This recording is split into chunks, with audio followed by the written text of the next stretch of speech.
Mic check, 1, 2, 3, 4. Mic check, music check.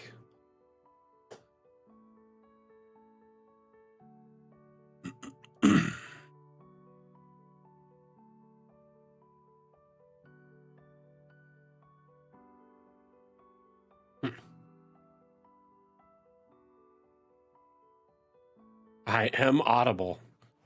You might be hearing me in Discord, though. Unless you mute me there. You hear them both. I was going to say, you might want to mute the stream so you don't get that echo or whatever. Thank you for confirming. Appreciate you. Got me laughing here. Excuse me. Oh my goodness. Okay. Well, welcome one and all to the weekly edition of the Dungeon Alchemist Mapmaking Show.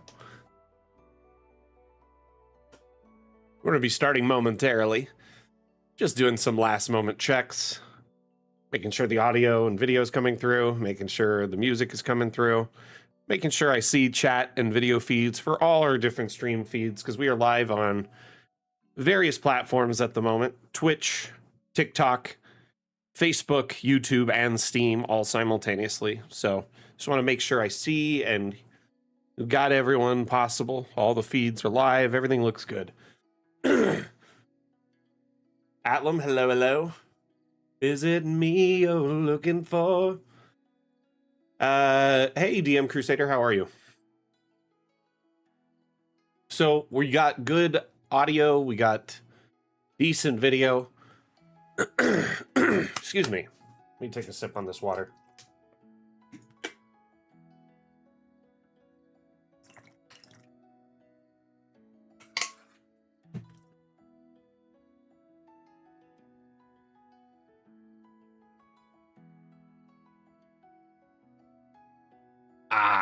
I need to get the itinerary up. Let's pull that bad boy up.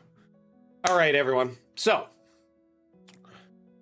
really quickly for today's stream, there's going to be no news, mainly because pretty much our entire art team and the majority of our dev team are all out of office right now on a quick vacation for the summer. I took my vacation at the beginning of the summer. That way, you know, I could still be in the office while they were out. So we had some overlap there. Anyway, the majority of the team should be coming back within the next, week or two. So expect more news to be forthcoming after that. Yeah, it is good for them. Our lead dev took a vacation because he was getting burnt out. And the rest of our dev team, I'm pretty sure, and art team all decided it was a good time to break because there wasn't a whole lot we could do. Oh, thank you, Nemcade. That was actually me that did the voiceover for that. So you recognize the alluring and scratchy voice.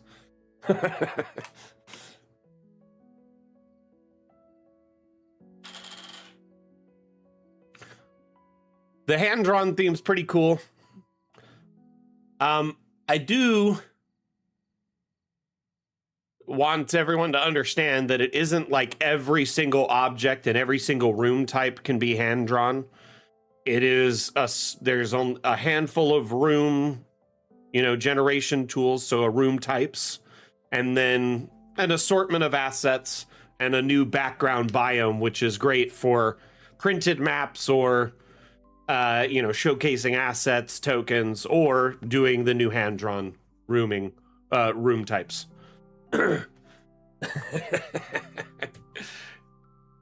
So there will be no news this week because the team's out of the office. So that's the news, right? For our interview today, we were going to have one of our dev team, Kenny, on, but Kenny informed me the other day that he would not be able to attend this week due to some things out of his control, right? So basically, last minute, had to find a sub to fill in, and Rev helped me out. Rev's amazing.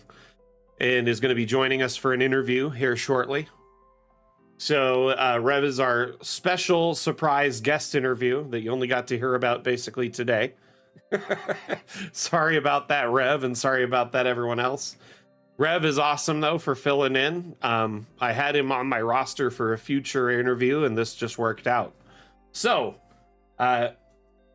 apologies if you were looking to listen to Kenny and get to pick his brain. Unfortunately, that won't be working out. He will be joining us on the stream next month, though. On the 12th is where we have him locked in, I believe. So, September 12th, we will have him on the stream.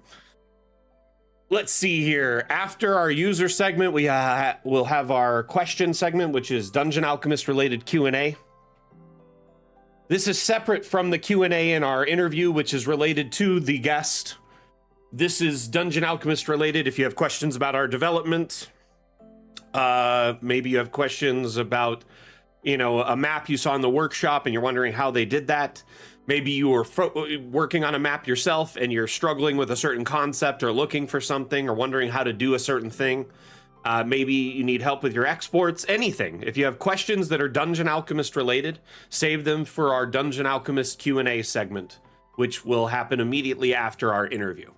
After the Q&A segment, we'll do a map showcase of various maps from the Steam Workshop. If anyone has built any maps and posted them in the last couple days, would love to see them. So make sure they're on the workshop and set to public so we can look at them during the stream during that time. Immediately after that segment, if there is time, we will do a feature showcase showing the floor removal tool, which is actually a very powerful tool.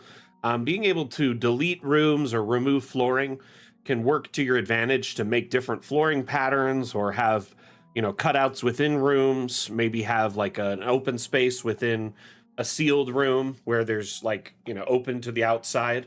Anyway, thank you everyone for being here and listening to me while we go over the itinerary. Why is my camera not working? One moment, let me get my camera working and then...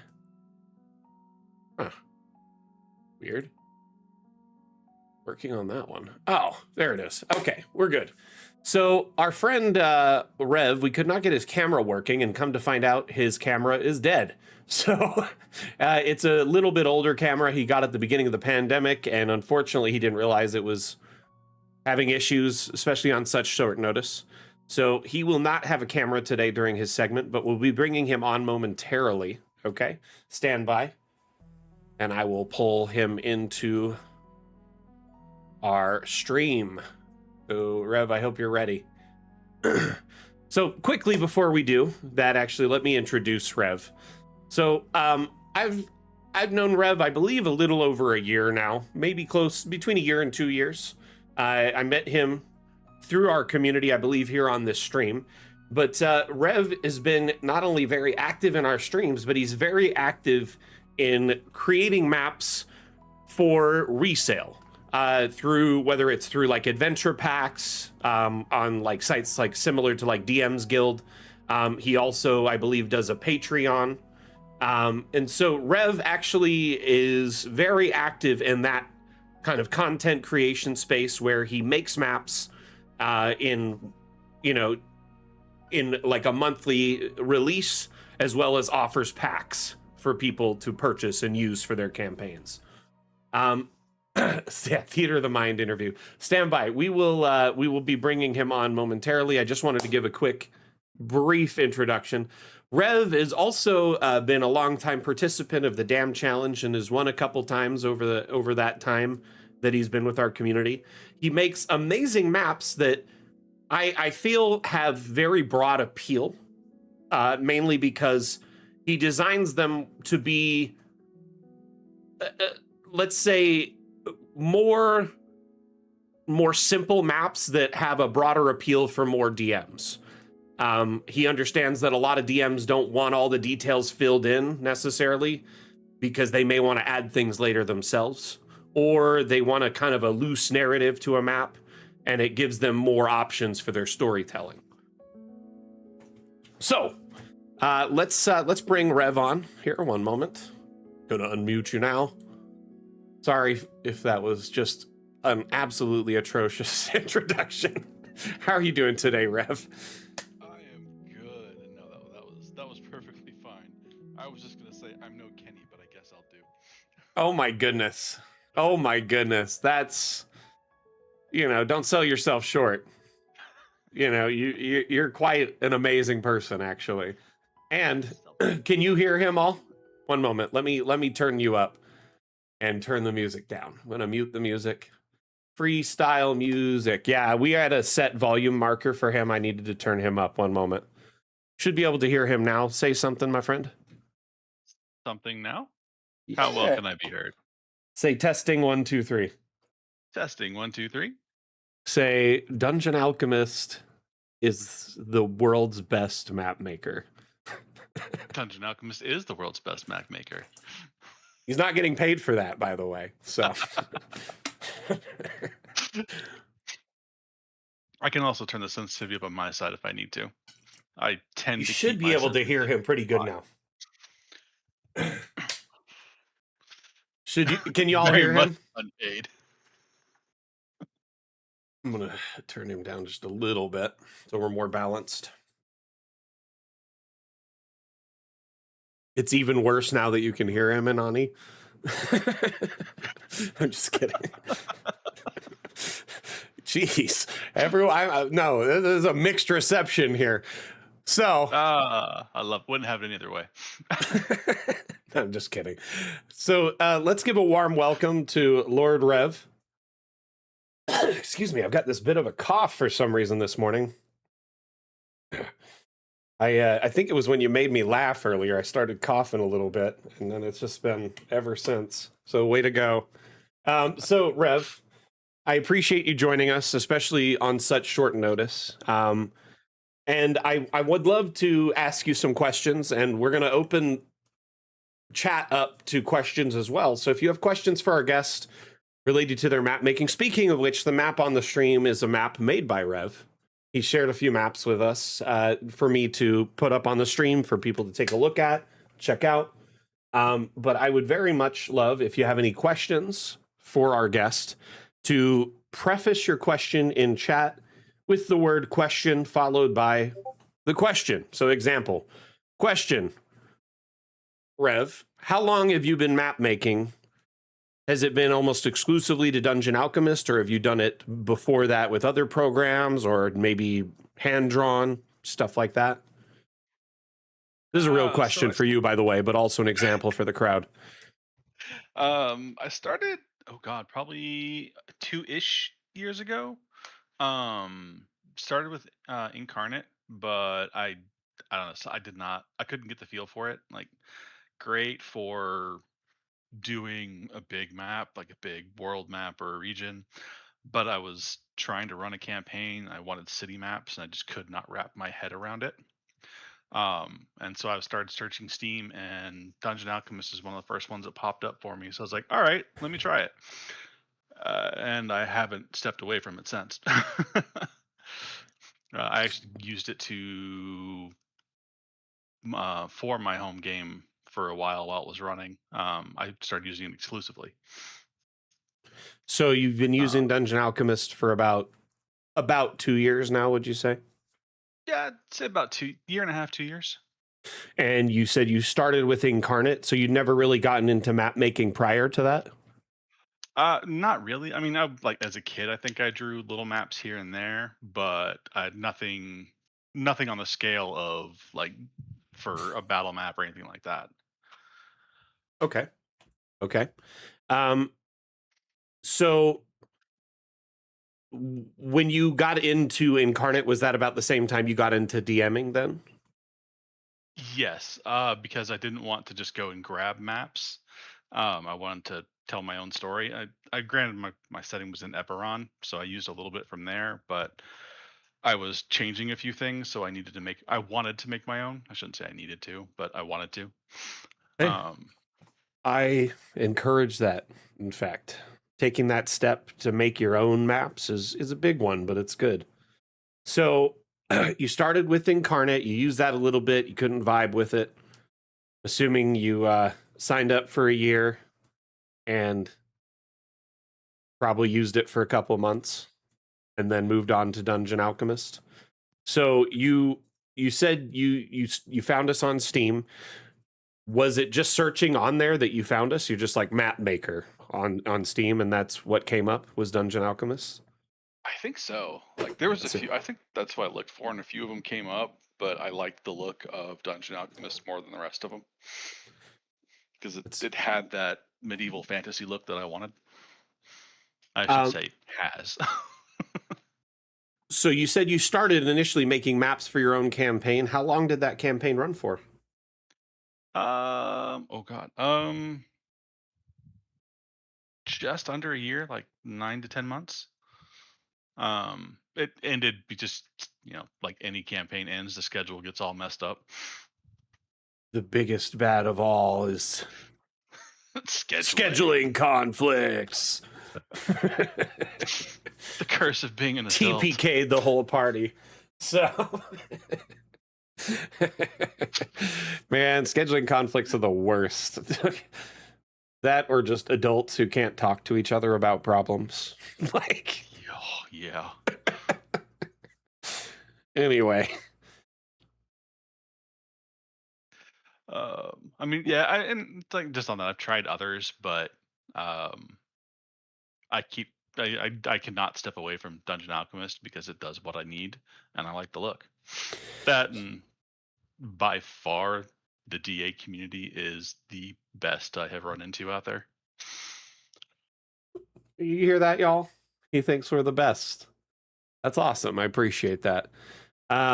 Honestly, I have tried very hard for the last few years to foster a really positive environment and welcoming environment for you know, any DMs of all ages and all backgrounds and all, shapes and sizes and whatever. That said, I appreciate you being an active member of our community and the Damn Challenge, and constantly putting yourself out there with your work. So you transitioned from DMing and making maps with Dungeon Alchemist to making maps as a content creator for other, DMs and GMs. How long have you been doing that now? I've been doing that for just a year and how many months has it been since April? A year and 4 months. Oh, wow. Almost a year and a half. Yeah, I was pretty close there. F1 Bucket from YouTube. What did you say there? Found you due to recommendations more than anything. Amazing product. If you had this bundled with a VTT, I wouldn't even use Foundry, which is where I export them to. Well, thank you for the kind words, F1 Bucket. Eventually someday we may have our own VTT, though it wouldn't be built into Dungeon Alchemist. It would likely be a standalone tool that pairs very well with Dungeon Alchemist. Think of a synergistic VTT instead of something that feature creeps into a map maker and makes it like harder to use. Anyway, that being said, you said you've been making maps for a little over a year and a half, or about a year and 4 months with your. It's a Patreon you have, right? Right. And your Patreon is that been. I don't really understand all of that. I've checked out a few Patreons. I support a few creators who use Patreon. From my understanding, it's essentially a website where people can subscribe to your content, whatever the content, whether it's maps or 3D printed designs or, campaign modules, whatever. And then or items for D&D, whatever. And then you create that stuff every month as a kind of a content pack, correct? Yes. I mean, everyone's got their own model. I went the route of I'm going to offer 3 to 4 maps a month. Um, Thankfully, my 9 to 5, I have a lot of downtime, so I can spend time creating them. I am slowly branching out. I am taking some advice from another content creator, and I'm not going to promise future work anymore. That's a great way that I led myself to burnout, or started to. But yeah, it's a model. Like I said, everyone does it differently. I've seen some people who are, you'll get something when I put it out. It could be a month from now. It could be tomorrow. Like you don't really know. You just kind of are going to get it. Um, Me personally, I wanted to. It's a way to hold myself accountable to create the maps. Um, so if I say I'm going to do 3 to 4, I've given myself some leeway. I can not do one if I don't feel like it, or if something comes up. Um, but I'm going to be putting something out there, because I want to. The Patreon's great. I'm certainly not doing it for the money. It's because I enjoy making the maps, um, It's more which of a hobby kind of, than anything. yeah, it's really more of a hobby. And if I make some, a couple extra bucks on the side, awesome. If I don't, okay, I'm still going to make the maps because I want to make the maps. Which kind of leads into Anani's question that he just asked, or they just asked. Who and what gives me the inspiration for my creative work? Stories. I want to tell a story, and like I'm. That's why, like Mac had said it earlier, I keep my maps kind of general, because I'm not going to tell someone what story to tell. Um, like I can look at a map I make. I've got a story in my head when I make the map. You may look at it and have something completely different going. And I think that's the charm of mine, is there's so many different stories that could be told off of one map. Um, and that's where I get a lot of it. Is I'll think like this month, just an example. I'm doing shops. Each week, it's an individual shop. When I'm making the map, I start thinking about, like, what kind of shop do I want to do? Like this coming week, it's gonna be a magic shop. So I start thinking about the NPC who would be running the shop. What their personality might be. What are they going to stock? Are they going to try to hide anything? Is it going to be quality items? Stuff like that. And so I kind of build out a story in my head when I'm making the map. And if the story never gets told, that's fine. But that's where I got my idea from, or my ideas from. Honestly, doing a set of shops is smart. A lot of DMs need just a shop for everything, and it's good to have a bunch of them to cycle through.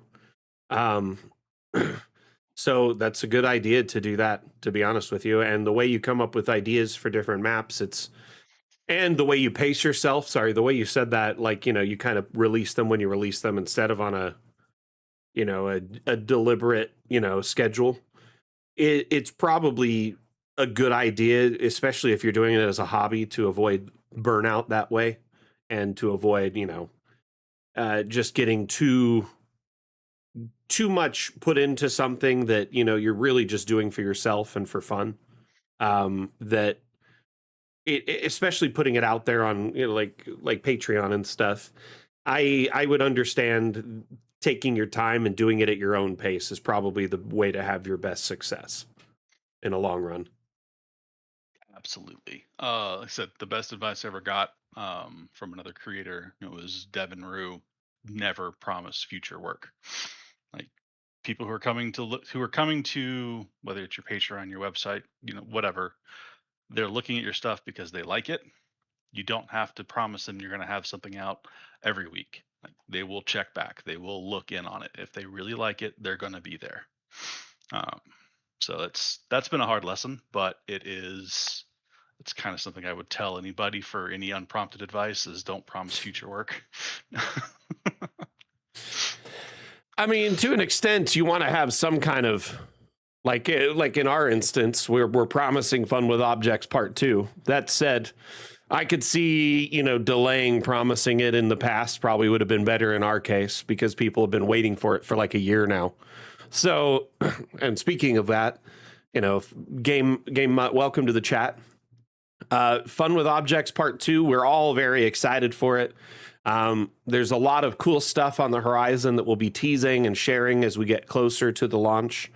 So Kind of stay tuned to our streams, our social media, our Discord, particularly for upcoming information related to the update. Um,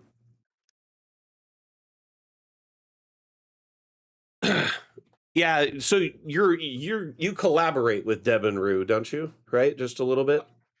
I do. Yeah, it's a project she started that I work with her every now and again on. Um, didn't want to get into too many details, but I thought credit should be given on who gave me the advice. Gotcha. We also have chatted with her or them a little bit on Blue Sky and I think another platform.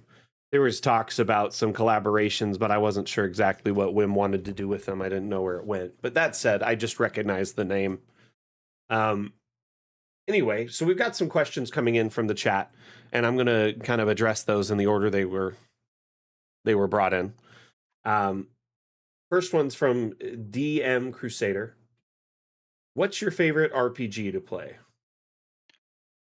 uh, Tabletop, my digital. Yeah, my favorite, honestly, it's D&D. Part of that's nostalgia for me. I grew up playing AD&D. I am starting to lean more and more towards Shadow Dark the more I play it with some friends. Um, but I think D&D will probably always be one of my favorites. Okay, well that segues perfectly into this next question from Anani. What's your favorite fantasy setting to build in? Uh, More of the uh, Dunda, probably. r- You said you did um, some Eberron. I guess that's still in D&D, but yeah, I mean, it is. Eberron is probably my favorite. Just because I liked the introduction of the artificer. I liked the idea of adding engineering to magic. you say artificer, I say artificer. Just kidding. Honestly, yeah, them introducing that class was a kind of a neat direction for the brand. I wish they would give it more love in 5.5. It's pretty much only been like in minor supplements and stuff for that. So you lean. I guess they do have a class for it and they have infusions and stuff. I just wasn't like super into the 5.5 version. I really liked the 5e version. But that's just me. What's your thoughts I on it? I prefer the 5e, but I have to say I am enjoying the subclass of cartographer for 5.5. Hey, I Um, didn't know they had. Actually, you know what? No, I remember reading that a few months back. yeah. That's right. I like it because of the mobility behind it. Um, I it's fun being able to jump across the map, whether it's to deliver something to somebody or hit someone and run.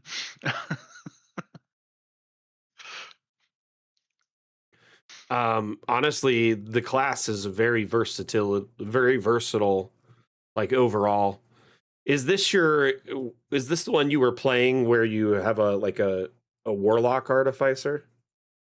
Uh, that game is on pause at the moment. It's Ah, a Spelljammer game. Our DM was getting burnt out because he was trying to crank out just this big, massive story constantly. And between that and his 9 to 5, it was taking a toll. So we're taking a break for that while he regroups. But that was an interesting build. Was making a warlock artificer because Wartificer. you We discussed this before. yes, we did. Um, because because that was in 5e. And, but both classes have so much that they can offer that looks like it's going to be fun to do that I'm having a hard time. Do I want to keep going down Warlock a little bit more? Do I want to just stick to my one level of Warlock and go the rest Artificer? So I'm glad there's a pause because I can take him take a break from that character and kind of figure out what I want that one to do. Our other game is actually that DM's wife is running it, and that's where I'm just playing straight Artificer. I went going on the Cartographer path, just because I like I said, the mobility that character offers. That's different than a rogue or a fighter just constantly running around. It's like, no, I can teleport, and I can run, and I can also then Misty Step, and I'm nowhere near anybody. That's pretty cool. That sounds very cool, actually. I did a Shatter Kai Artificer once, and needless to say, it was pretty cool to be able to teleport constantly because their like race ability has that as well. So I get that. That'd be really fun. It's basically like a Nightcrawler build if you can teleport constantly. Um, Yeah. got a question from DM Crusader. Ever take old published modules and make them into maps in DA?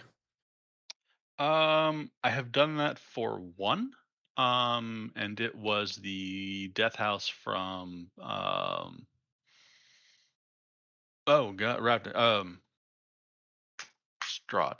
I was gonna say from Strahd, but uh, you got it. yeah, yeah. I've done that one. I actually have only done the house portion of it. I haven't done the underground for it yet.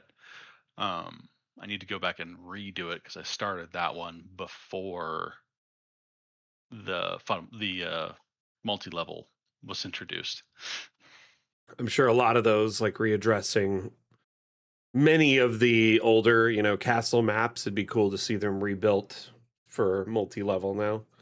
Yeah, Um, I've got a whole bunch of like 3 and 3.5 modules that I've been looking at, and it's like I could spend some time to redo some of these maps, but I don't know how many people know these modules anymore.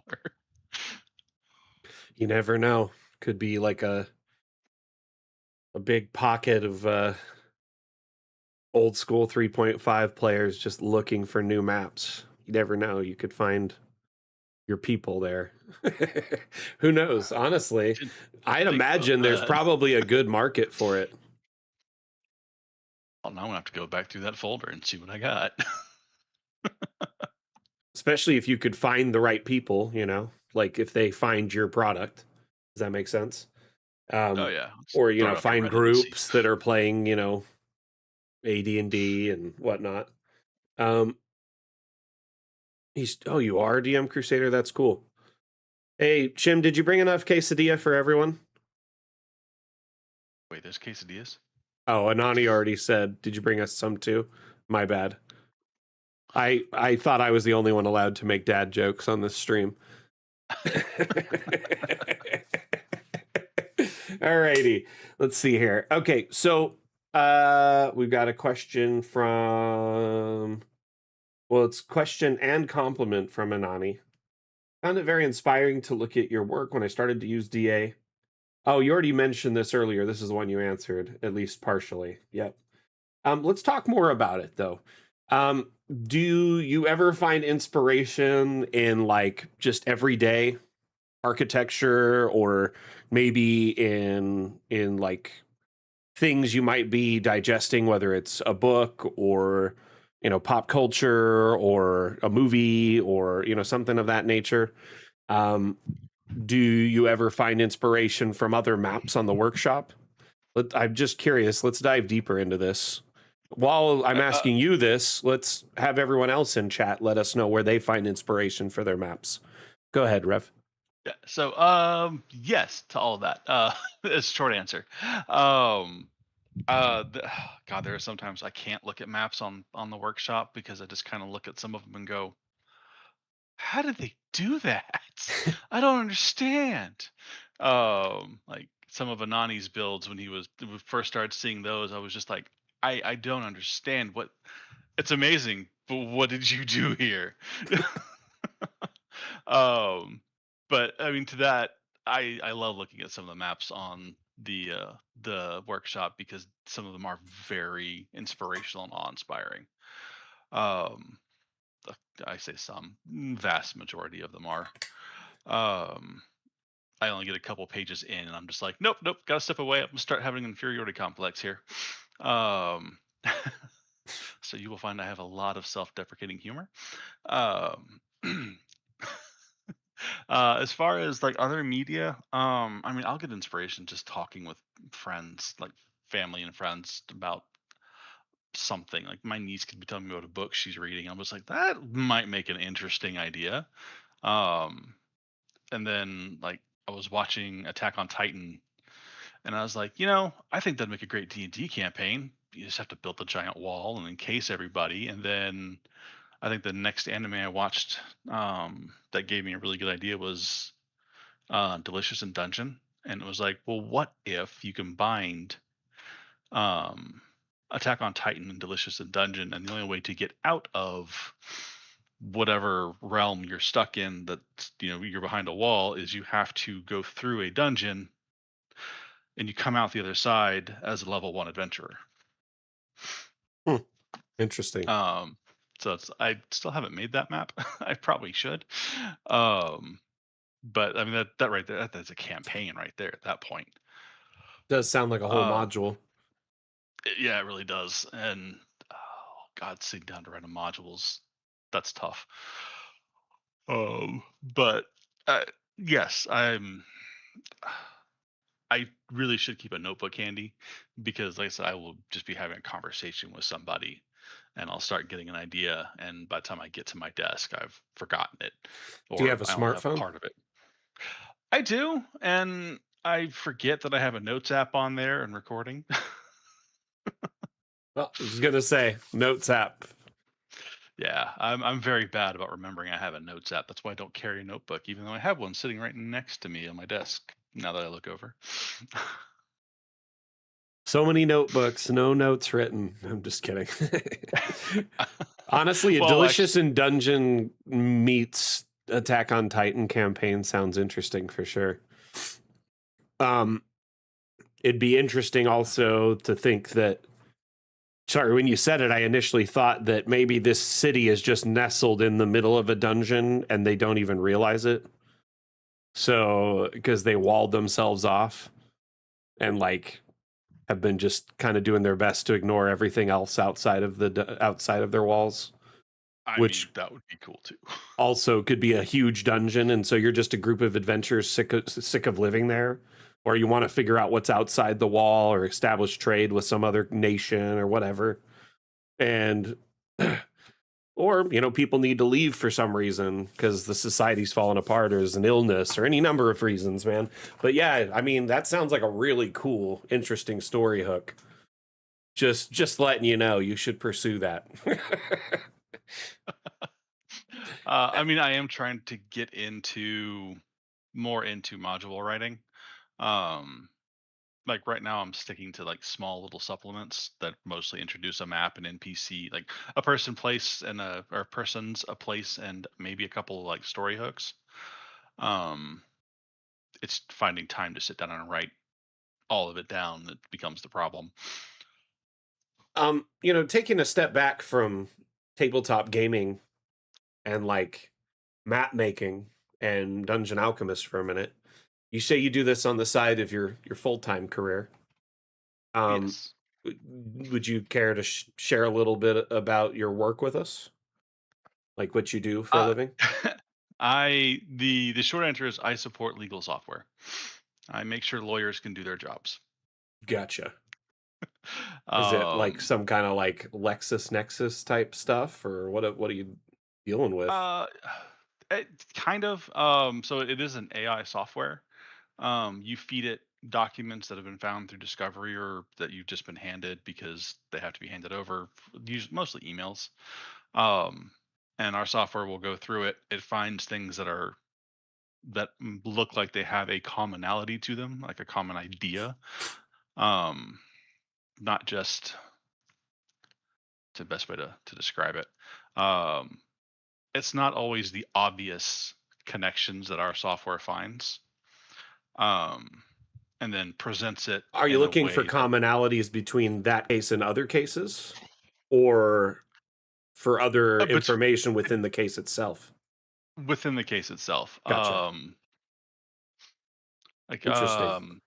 yeah, the best way to describe it, like when Enron was a big thing, Hmm. um, all the emails got fed into our software at one point. I don't know if it was before or after Enron was brought down. Um, but they were able to find the path that was taken for hiding all the money and all the funny math they were doing Hmm. without anyone telling them to go find it because it started finding where people were mentioning a specific project, but just casually. And it's like, oh, wait a minute, what's this? And so, lawyers start toning in on, well, why does this keep coming up? Huh. That sounds like an amazing use of AI, actually. Like a pretty Yeah, I good mean, use in my opinion, that's what AI should be used for. Really, to it go is a over tool the to help. really boring dredge work and find stuff like that, Yep. like that is just tons and tons of combing through documents and looking for patterns that you probably wouldn't see unless you read it a bunch of times. Interesting. Interesting. Yeah, I mean, it sounds like that should be good put to superhero uses and good uses, but who knows? Uh, yeah, unfortunately, I don't know what our customers are using it for. So Let's hope it goes to good things. I Um, can say I have not seen anyone who's blatantly calling themselves like Evil Incorporated or anything like that. So I don't think it's being used for nefarious uses. Usually the evil guys are hiding in a lair under a lava, like under a, volcano or at the bottom of the sea. They're not going to be advertising this to you at corporate headquarters. Um, I'm just joking. Uh, let's see here. We got a few more questions that have kind of churned in. Let's see. This one's from Chim. We kind of discussed this a little bit earlier, but she wasn't here, so I'll let you answer it again because people might have drifted in since then. What Yeah. were you using to map with before DA, and has DA changed how you build? So it's a two-part question. Yeah. So originally I started with Incarnate, um, specifically for a campaign I was running. And while it was great for trying to build out a, a a regional map or a world map, things like that, I had a hard time wrapping my head around using it for smaller maps. And that's more of what I was looking for, was battle maps and encounter maps. So I switched over to DA because I found it and through Steam just looking for a map maker, and it was the one that was the most appealing when I was looking at them. Um, has it changed after really using DA? Yes, it has. I think changed how I approach map making. And a lot of this is probably from conversations with Mac about force perspective. Um, because trying to branch back out to making like a city or town map, I think I crashed my PC at least once. Trying to make a big, fully sized town map. That was Well, just maybe full not my PC. scale. Yeah, Ugh, and not my advisable. my my PC heated up my office so much I had to walk away as Might as well everything have been rebooted. mining Bitcoin in there, bro. Like, Yeah, no, it was bad. honestly, I feel so bad for so many like fledgling map makers who are trying to get their chops wet with like a city map. Like, I know it's possible, and I don't want to tell people it's not. Like, I want you to pursue like this crazy epic endeavor and make this epic map. Okay, and it's like I don't want to like spurn anyone's like creative expression, right? But I do know that overall that is so hard to tackle from a like resource perspective, and also just because it's a daunting task. Maps over like, 40 by 40, 50 by 50, they start becoming a lot of detail you got to add to a map, right? So I mean a city map that's over 100 by 100 is biting off a lot. You know what I mean? And they typically say you can bite off more, you bit off more than you could chew. I feel like with new map makers, it's good to start with like smaller maps and branch out, or find the limits of what your PC can do. Kind of branching into that story there, man. Sorry, but I've seen it No, so I mean, many times over the years, and I always feel bad being like, maybe just work on some battle maps first. Anyway, go ahead, man. Continue there. uh, but yeah, I mean, after converse, like just watching you showing maps where they were doing the forest perspective, it really got me thinking. It's like not everything has to be a 5 by 5. Or not everything has to be in a 5 foot square, and a square does not have to be 5 feet. Yeah, it's really Um, what you say it is at the end of the day. right, and that has helped a lot with my map making, especially when it comes to even like smaller maps like this. Um, because like the wizard bed, when you place the original one, it It's is huge. It's massive. monstrous. It's one of our biggest assets, and it also peeks through the ceiling. Bruh. Yeah, so almost every time I place that one, I have to shrink it down. But then when I first was doing that, I was like, but then this ruins the size of the bed. It's supposed to be big and grand. And then I placed it, shrank it, and dropped a token and went, it is still huge. It's So like, is the wizard a like Shaquille O'Neal's size? Like for real, we don't need. Like I get it. It's cool to have a grandiose bed, but yeah, man, that's one of the bigger object generations. Oh my goodness. So you kind of adapted your map making around Dungeon Alchemist. What are some examples of how you've done that in your over the last year? oh God. I think one of the big things is trying to get away from a square room. A lot of the first maps I ever tried making were very, very square. Um, and like this one's a good example. Like it's ovals, it's squares, It's a it's mix. every yeah. Um, You've got a so little it's odd protrusions. You've got, round corners and yeah. Yep, yep, yep. yeah, a lot of it is for again for me, it's trust. Cliche. Trust the process. Um, like when I'm start like I very much when I start building it want it to be exactly what I want it to be when I start, and it's not going to be because I'm either building a blank room or if I leave item generation on, I know I'm going to change things because not everything's going to get placed where I want it. I may want the wall or the door on the south wall, but when I go to make the room, it's on the west wall. And it's like, that is not where I want that door. um, and then honestly, I think scale is the next biggest thing that I've started realizing I think about differently. Scale Um, is in the amount of maps you can make or the size of the map. the size of the map, but more specifically, the size of each individual room. Um, like like this one for example, the first room in there is a two-story room with bookshelves stacked to the ceiling. Everything else is one story tall. Um, Priorities, most of right? my yeah. Well, I mean, it's like, but I mean, a lot of it helps like with the way DA changes as well, I'm really because sad these are empty, by the way. oh yeah, I wanted it for screenshots, and I was like, You only need half I of can it for screenshots. exactly.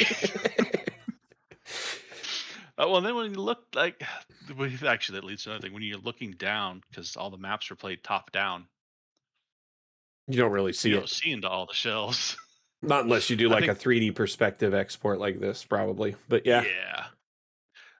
I think that's probably one of the biggest things is remembering that not everyone's going to see what I see, because not everyone can go into a first person perspective on the maps when they're playing them raise of hands. How many people try to move the map when you're watching the stream? every time. Try to adjust the point of view, or like zoom in, or get it to stop moving randomly. I'm Every guilty of time. doing that when I watch other people's streams because I'm usually the one like guiding the show here. So I always do it. That or when you So, go from like a touch screen that you've been using a lot to a regular computer, you try to touch the screen. You're like, oh wait, that isn't a touch screen. Oh my goodness. Okay. oh my That's fantastic. Sorry, man. I know I'm getting on tangents, but you're making me think of these other things. Okay, next no, question's you're from good. Constantine. Is it always that your maps stem from your stories, or do your maps sometimes become the source of new stories or change to your story arcs? Um, so for most of them, the stories are just in my head. I'm not currently running a game. Um, I've I just don't have time to sit down and run a game and do a hobby I enjoy and everything else I'm trying to do. um, but when from the perspective of the story that's in my head, I will have an idea when I'm starting. And the way something happens when I'm placing something in the map has changed the entire direction I wanted to go with something. Um, Mac doesn't have this map because it's my release for next week. Again, it's going to be a magic shop. It started out as just going to be like a couple of circles, like just something a little different than a square building. And I went, I'm kind of tired of making square buildings and circle buildings. So I started playing with the layout of like the different configurations for the rooms. And I went with something that really reminded me of um, High Gallifreyan in part of the So map. like Doctor Just Who? yeah, like Doctor Who, like just the way You know, it was I haven't placed. watched a ton of Doctor Who, but I know that he's from Gallifrey. That's all I really know. So, and that's his race, right? So I knew enough. Yeah, Knew yeah, enough. just enough. It's one of But the yeah, few sci-fi things that I'm just not fully aware of. But anyway, go ahead. yeah. But then as I started making the map, I added in. I love the bookcase door, just because I really want to have a secret door like that in my house, and I don't have one. We need bookcase doors that match our bookcases. Yes, that would be fantastic. But yeah, you can cheat it. At the end of the day, it's all theater of the mind, right? Yeah. But when I placed the door, I was just like, well, or when I placed the bookcase door, I was like, well, if I'm going to place this, I have to make a secret room. So what's the secret room going to have? And then a whole other idea for that secret room holding some magical items that this guy probably shouldn't have or shouldn't be known for having. Like the entire idea behind the NPC changed. Oh, if you pick the map that has my mushroom skull. This also had a secret room in it, so I was going back to it.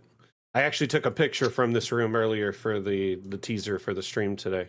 Oh, look at that clipping. That's weird. The junk. That Yeah, is it's the definitely a bug. rounds. It's the round wall protrudes through the straight. It should hit this contact point, not the outside. That is interesting. I've never seen that before.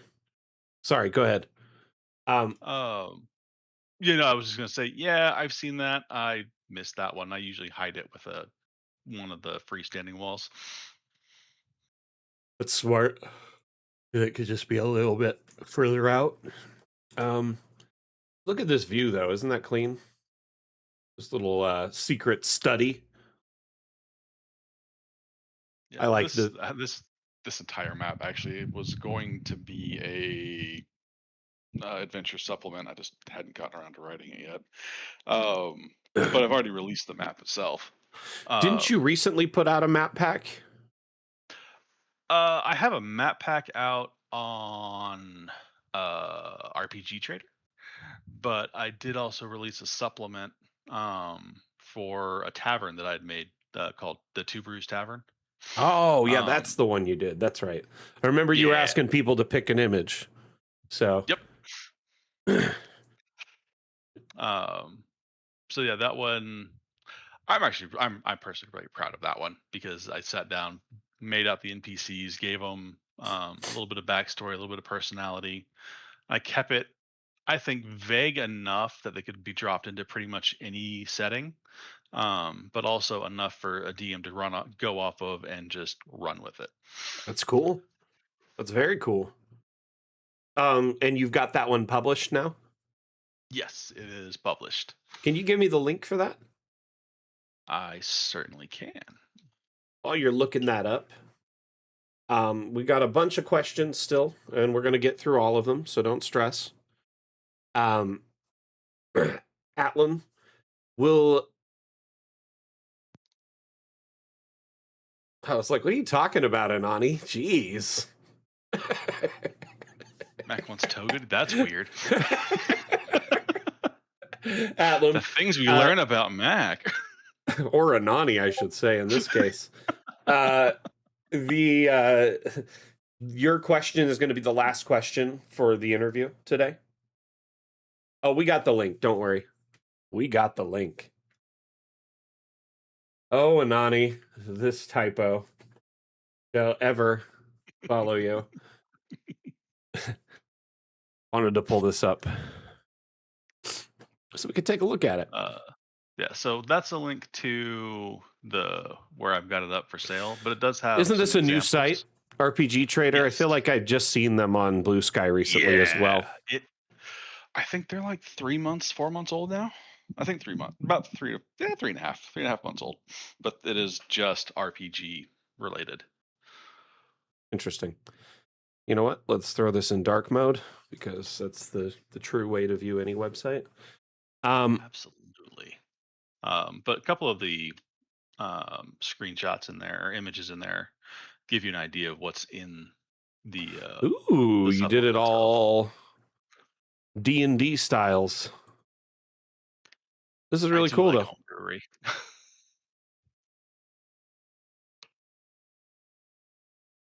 I like it. You did some good work.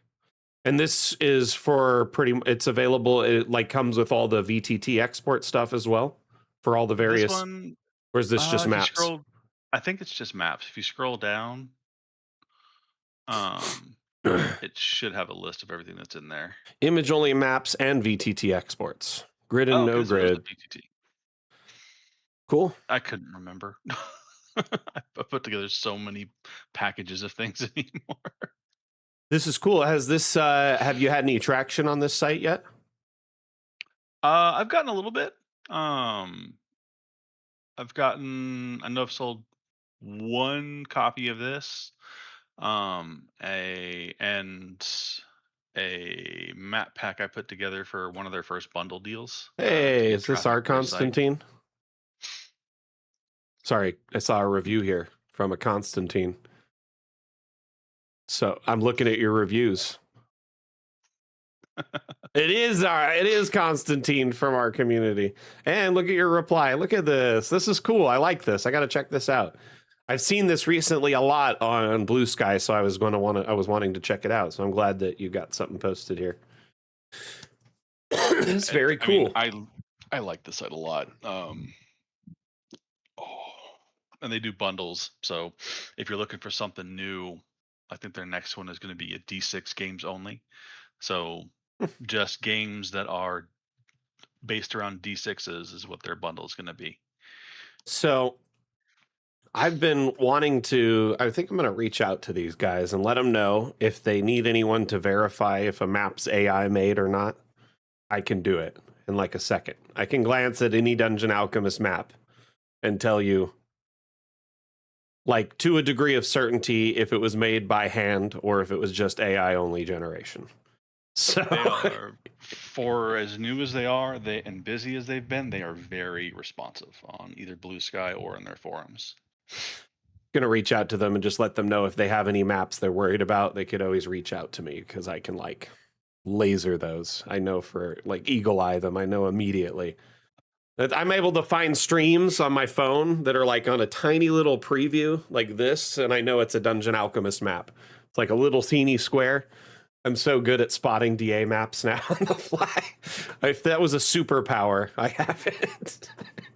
Okay, we got some more questions here from Highland Lass. How do you get motivation to write stuff? Look at all my notes and the ongoing, very much ad lib campaigns, and I go into paralysis mode to format them into something else someone else could use. So the best example I can give on how I get the motivation to do it is the Two Brews Tavern. I was suffering from that too because I knew everything I wanted to put in there. I forced myself to focus on one thing, and that was describing the rooms. Like, I picked a room, the main room. What what is a quick description of this room to let someone know what they walked into? So I did that, and then I just went to the next logical room, which was the like a behind the door. and the next one would go down the wall, the next door, and before I knew it, I had the entire map described. And I was like, okay, I can do this. I can do this. And then it's like, okay, well, now I'm on to my NPCs. How do I write my NPCs? And I kept, to keep myself from getting into paralysis, I thought of just one of them. And once I had their general description, it was move on to the next one. And then I can tie them together if I need them tied together somehow, other than working in the same building. But so for me, the easiest way to do it is pick one narrow thing to focus on and let it gradually expand out from there. Because otherwise, I'm going to try and tell you the entire story. So what you're saying is baby steps. Yeah, baby steps, tunnel vision it if you have to. But that's the only way I've been able to do it, because any other time I try to write, I want to write everything at once, and I just sit there staring at my screen.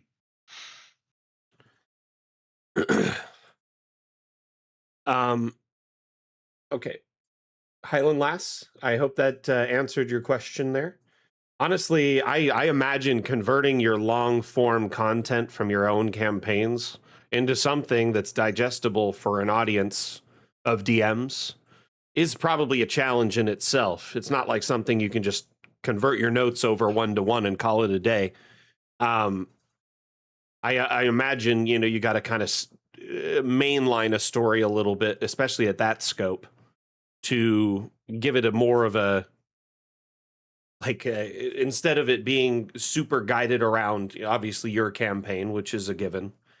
You'd want it to be more open to interpretation, more neutral, so it allows for a broader use across multiple campaigns.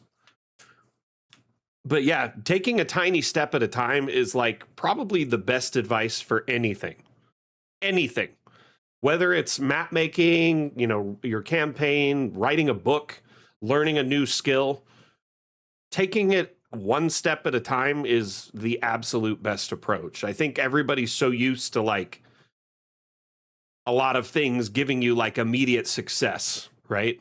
Like there's these apps and games we play where they like are loaded with achievements and give you like all of this dopamine rush for succeeding and all of these little things, right? And realistically, a lot of tasks aren't an easy thing that you can learn in a minute and master in a day.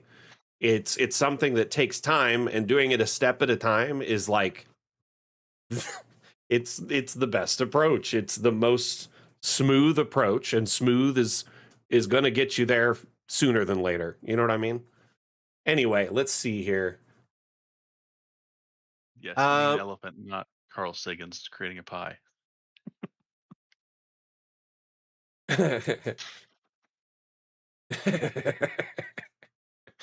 Goodness sake. I haven't thought about him for a while. Okay, let's see here. Random Ladybird, what's your favorite monster to run or fight? Uh,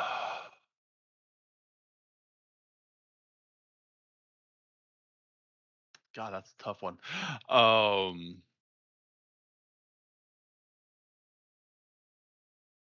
To run, and this is mean, uh, a pack of spiders, giant ones, but that's mostly because I get to harass my wife with them because she plays in my games.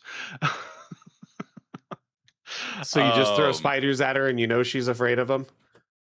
and well, yes, but I'm also going to see just how over the top she goes on just annihilating them because she wants them gone and wants them gone yesterday. Hey, whatever motivates her. To fight, I don't know that I have a favorite one to fight. Um,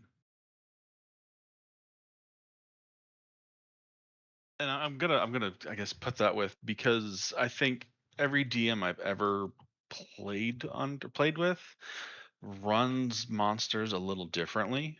Um, like, I mean, everyone's gonna run a pack of rats, like a pack of rats. They're gonna scatter once they get too small of a number, things like that. but your bigger, more intelligent monsters, I feel are always interesting because of the DM and how they're playing them. My current game, the best fight, best monster I've ever avoided fighting was a Fey Queen. And that was because when the party first met her, we were level 3. And the first thing she says is, "Oh, can I have your names?" And one of the other I see where players this was is about going. to yeah, one of the players was about to give his name, and in character, I smacked him across the face and went, "No."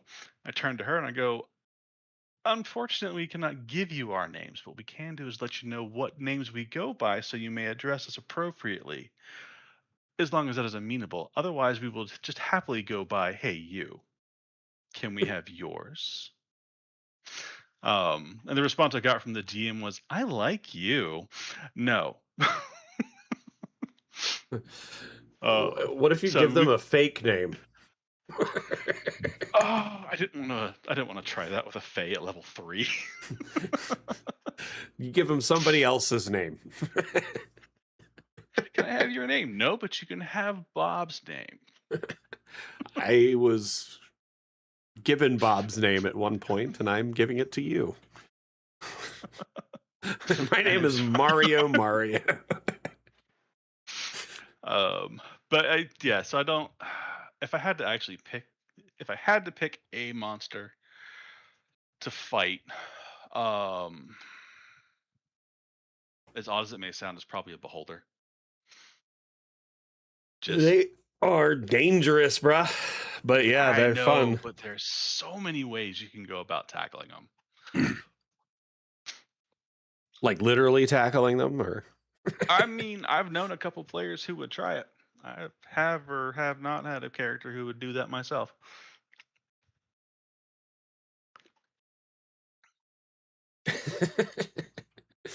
okay, so we got chat kind of flying by here. Keithor, I saw your question. We're going to address that in our Q&A segment immediately following the interview, okay? So if you could stick around for about 10, 15 more minutes, we'll likely wrap up the interview in that time or less. And then we'll be addressing questions related to Dungeon Alchemist after that, okay? Or during the segment immediately following the interview. Anani asks, what is the feature you look forward to the most with Fun with Objects Part 2? The hand drawn one because I want to make coloring books so bad. Coloring books, right? Yeah.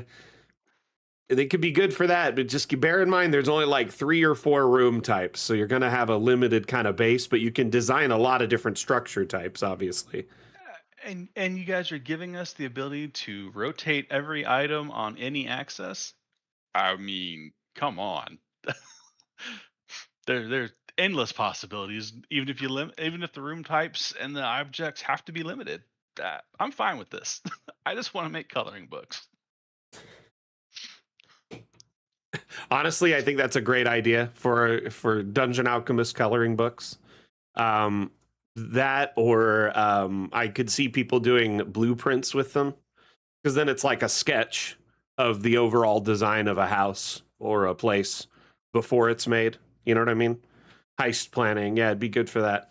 Because people have been asking for like a blueprint kind of design, and you could just have that be the design, and it looked pretty good actually, especially without like a floor or just a generic floor across the whole thing. But usually blueprints don't show a floor, you know, so it's just the wall design. So anyway, I think it worked good for that as well. And I'm sure it'd be great for people who are just looking for something with a little bit less, you know, flair to it, or it could be a world their players are taken into without color, or any number of things.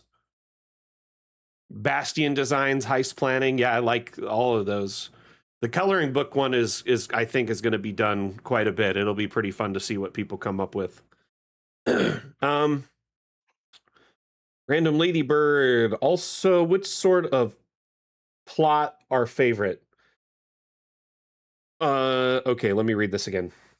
What sorts of plots are your favorite? Whodunit, spy, travel, research, heist? etc. Mm, I like spy and heist, especially when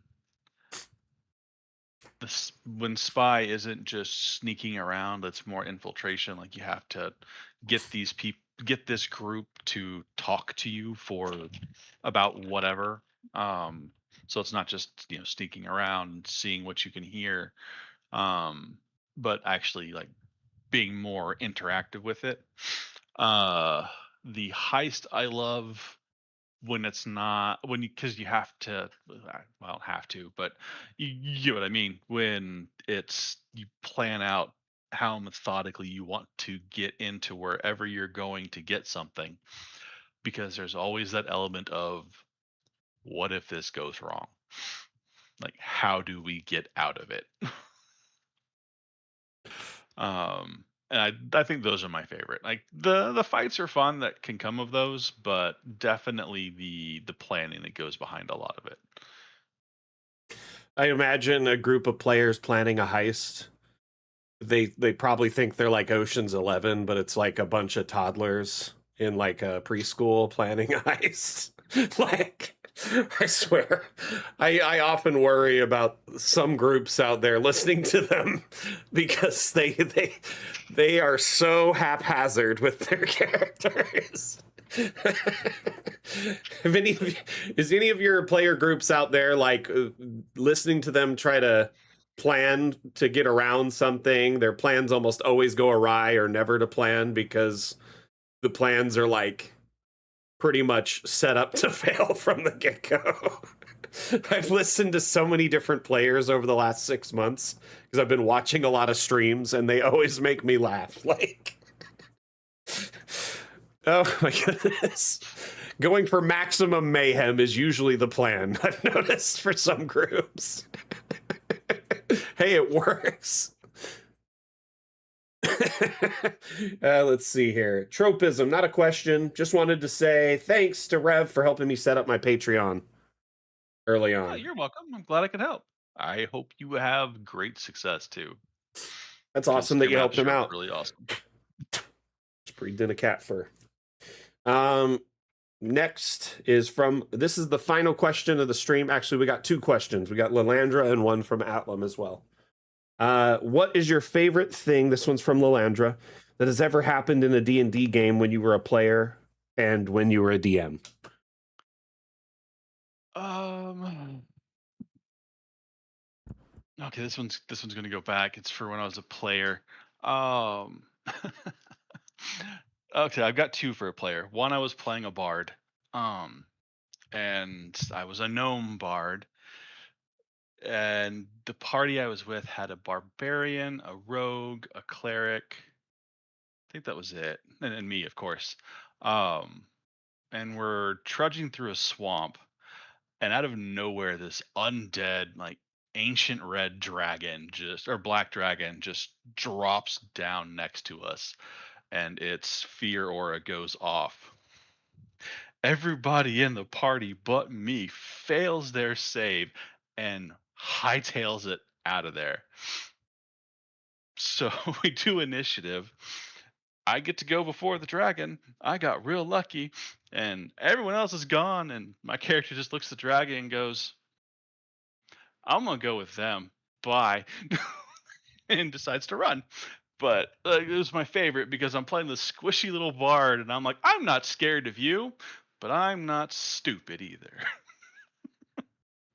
Another one was I was playing in a 3-5 Eberron game, and I was playing a Wujin, and I had focused mostly on fire, and I took a meta magic feat that let me change out the energy type of my spell, of a spell. I changed out Fireball for Sonic or Psionic. No, Sonic, yeah. Um, and we were on a ship. The ship gets capsized. We're underwater and we're being attacked by, of all things, zombie orcas. And I'm like, oh, well, I guess it's a good thing I took meta magic feat earlier where I don't have to have verbal components to my spells anymore.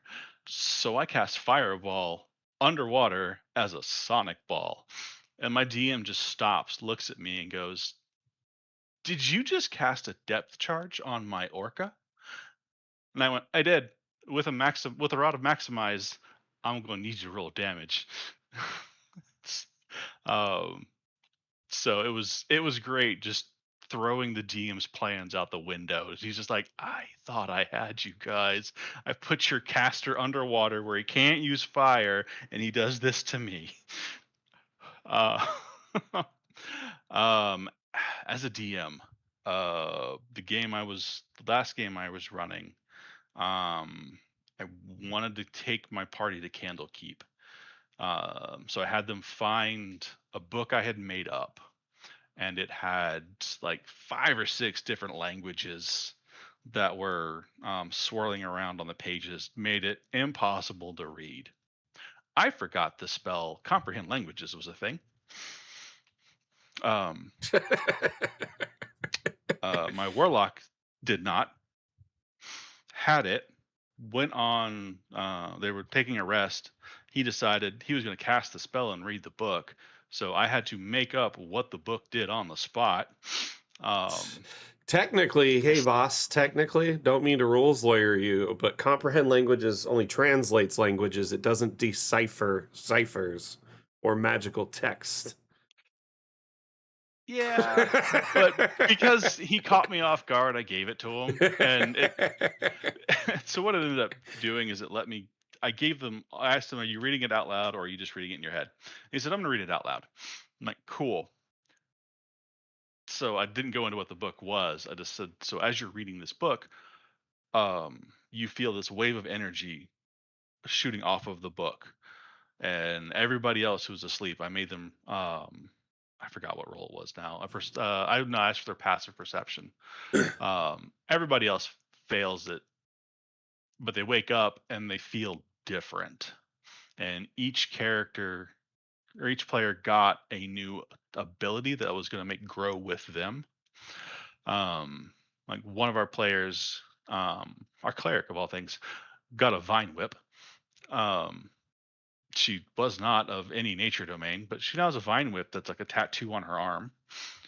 Um, my wife got what we dubbed mom voice, a very it was a very subdued version of command, where she could only use it like once a day to start with. But the way I described it, it was like when mom is mad at you and just that tone, and that's what it is. Like you get that tone of how dare you.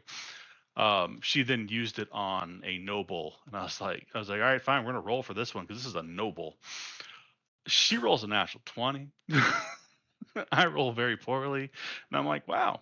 Have you ever seen a noble feel humbled before? Because you just did.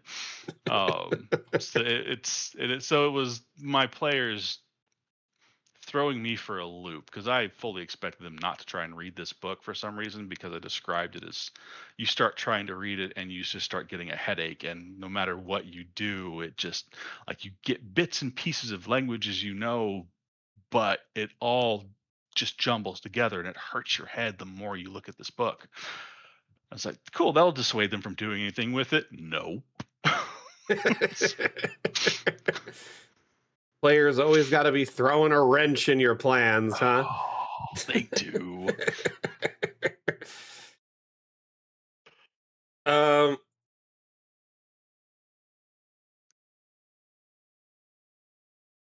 you know what? There's one more question. It's from Atlam. Atlam's trying to sacrifice their question so Lalandra could have a question, but I'm going to let this last one through, and then we're going to end the interview. Okay, so we're going to wrap it up. So this is the last All right. question. You've mentioned before you have horror stories from your 9 to 5 work, and excited our imagination. Is there one that could be made into a D&D encounter that you could share? Um,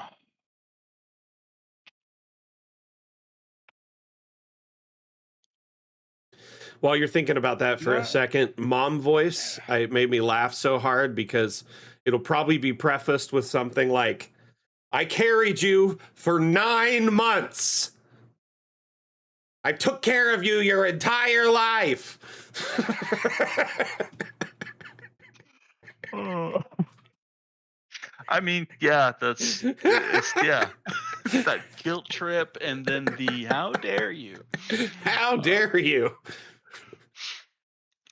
Yes. Yells all three of their names in quick succession.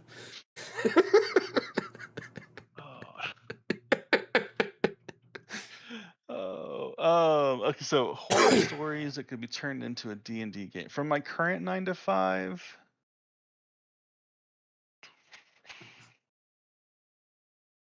not easily, but I mean, so mostly my career has been some kind of tech support. Um,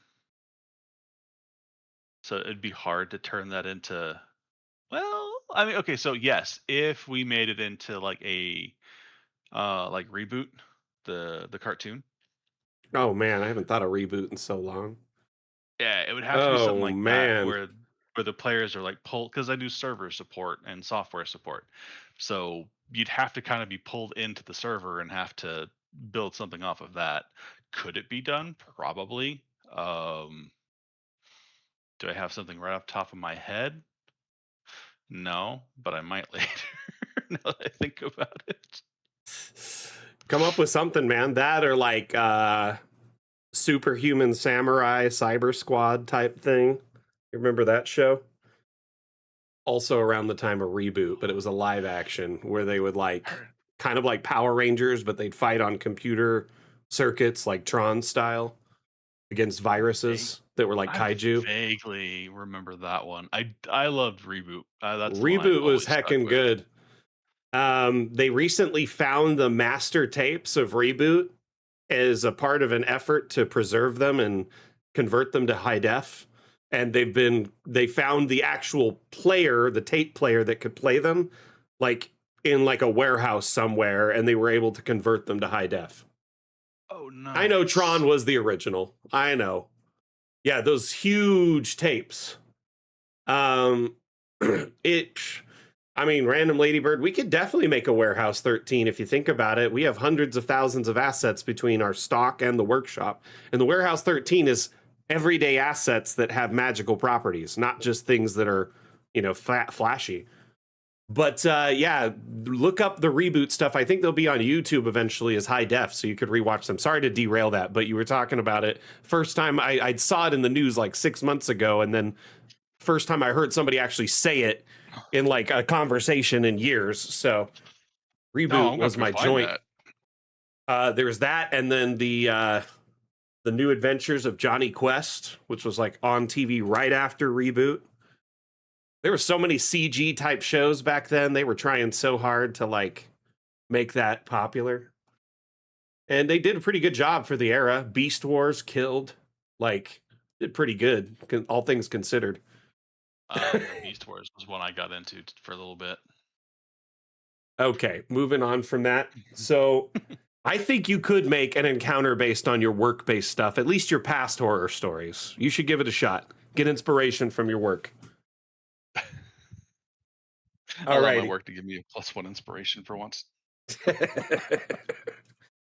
Well, hey, Rev, thanks again for being our guest today. I appreciate you filling in on such short notice and for hanging out with us for the last hour and a half. Well, you and I have been hanging out for close to 2 hours now.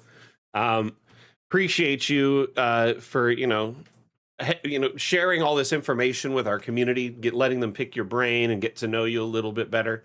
Everyone, before Rev leaves, can we get some kind words and a goodbye? Rev's been an amazing guest today, and I just want to make sure he gets a warm goodbye.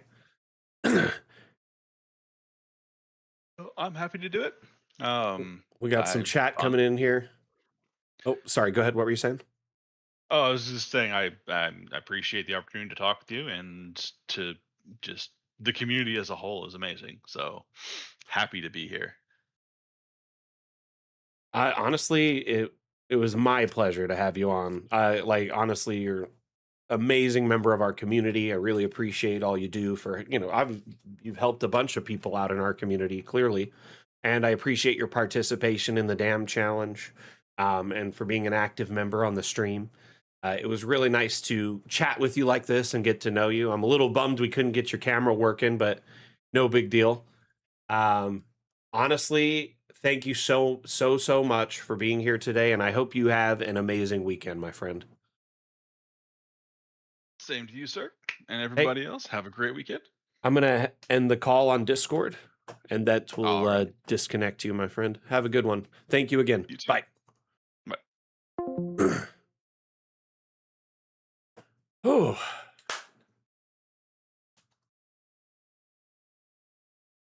Yeah, he's genuinely a good dude. Glad to have him on. Got lots of questions today. Okay, let's switch over to our Q&A segment, because I know we got a lot of people that have questions and hopefully are still sticking around from earlier. We had questions from Pendragon and Keithor. Are either of you still around? I want to make sure we address your concerns.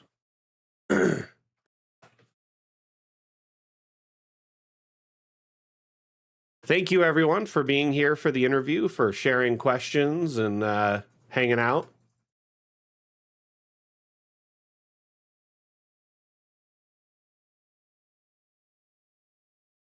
Let me get the music back on. I forgot about that.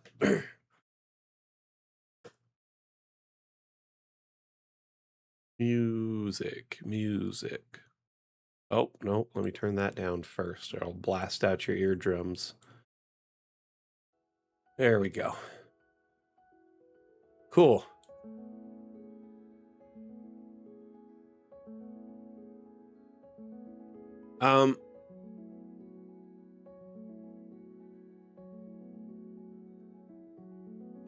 Yeah, it does kind of have a Beauty and the Beast vibe to it, doesn't it?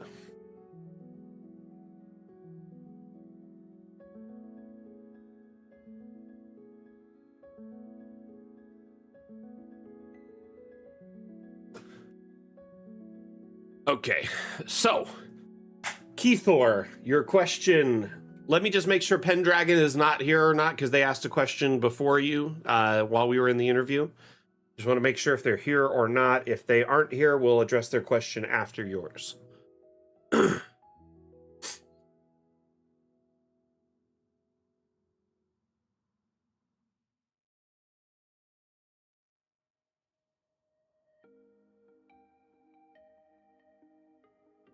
I mean, looking at your question, you're asking about how to make the contrast a little bit easier to see. Changing the floor to be a contrasted color to the walls. Remember, you have inner and outer walls too. So you can have two very thin walls lined up against each other, and one could be a different color on the outside than the inside, so you get different contrasts. Additionally, when you export, top-down flattened isn't the only option. While I love a flattened top-down, using the 3D perspectives also helps them pop quite a bit. So let's go to the flat. You could see you do have some distinct walls and floor differences, especially because there's a contrast of color. That is probably the easiest way I would recommend. When it comes to older maps from the workshop, I mean, some of the older assets are going to look slightly different. Things have changed quite a bit over the last few years. That's kind of a sort of the double-edged sword of older maps, especially ones on the workshop. But I mean, if you open a map from the workshop and you want to adjust its contrast, like I said, my best tips would be to adjust the flooring so it pops against the wall easier. You know, different door frames have different tops and different things, so they can pop against the walls easier. Some of the older maps are going to be a little bit harder to work with just because they are old. You know, some of the assets and walls and things have been depreciated, meaning they're no longer around, have been updated and changed. But you could still take a map from the workshop, any old map, and make subtle changes to it, like floors and walls. I'm going to sort by most recent, and then I'm going to scroll to the bottom, go back like 20 pages, so we can find a real old map. To be honest with you, though, 20 pages is probably still going to have something with multi-level. Yeah, you can see it. Let's go further than that. Let's go 30 pages. Still have some multi-levels in here. Yep, you can see roofing there. 40 pages back. We're going to find an older map.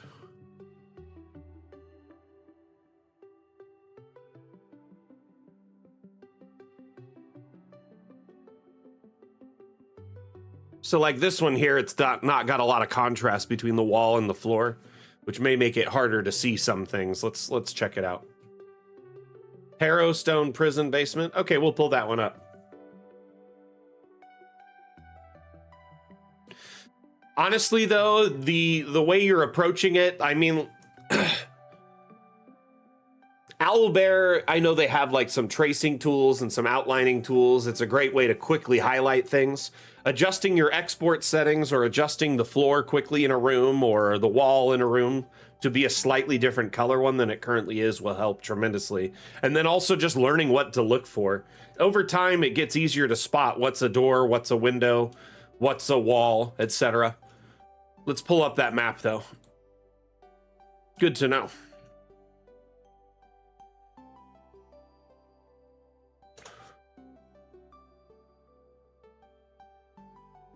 Arrowstone Basement.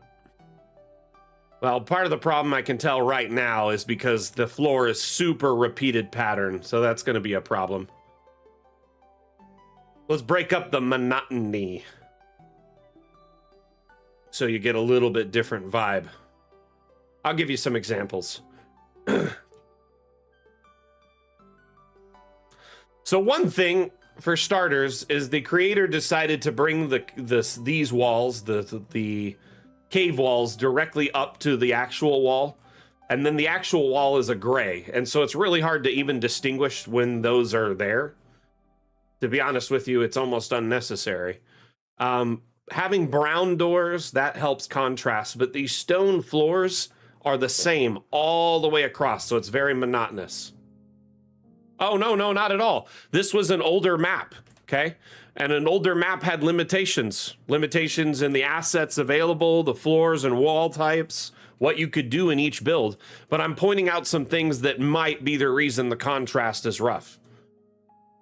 What I would do, especially because it's such a repeated pattern, let's go in and grab, some regular other stone types, or even just delete the floor, okay? So you could go into the floor. Oh no, why is it not letting me remove the floor? That still should work. Huh. I thought floor removal worked on any map. That's interesting. Let's grab, sorry, there is a floor removal tool, but I think it only works with newer maps. I thought that worked with all maps, old and new. Let's grab a different stone floor or a wood floor, something different. A different contrast to the stone, right? So it pops.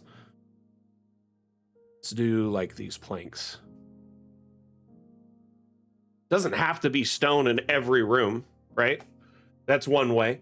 Change the stone walls here and there to help them contrast. Did I just undo that? One moment.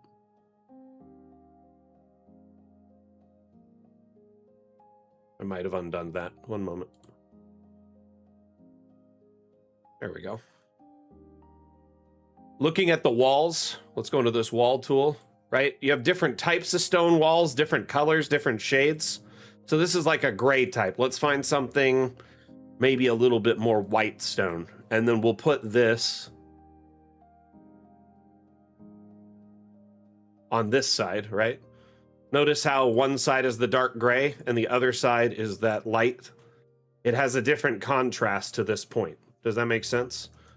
These doors also, this stone door, the stone floor against the wood door helps a lot. But if you have the same exact stone color arch on the very similar colored floor, the contrast is going to be rough and it's going to be hard to see. Another thing to help there's a new tool in a lot of in DA that you can add to all old maps is abstract lighting.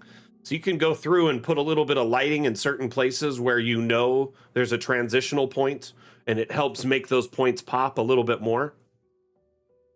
I mean, the stone floor like this with these metal gates, that seems very in sync for a prison, but there are different stone floors, right? Some of these, like these broken flagstones, that's much better for a prison cell, in my opinion. And it pops really good against that gray wall and the metal door. Easier to see, right? So you may want to just go through and give it a touch of some different floors here and there. Like just that dark color contrasting against that stone and these gates, so much easier to see. But abstract lighting, these abstracts, these are invisible upon export. You can put them anywhere on the map. And when you export the map, oh, Keithor, you say you use Owlbear, right? Sorry, I just want to confirm that really quickly.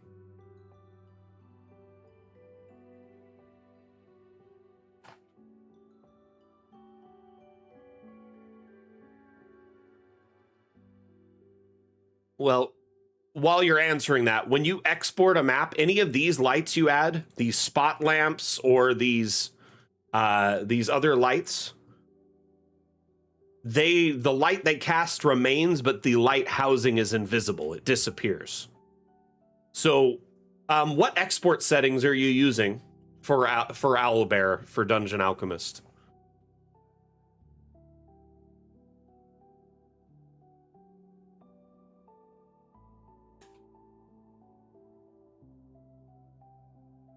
But look right here at the difference in the contrast between like the walkways, the walls, just from adding this dark bit and some lighting, right?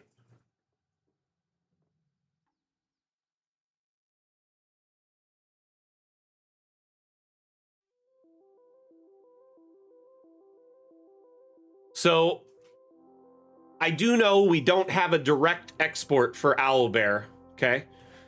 i.e. an option in the menu here that says Owlbear, right?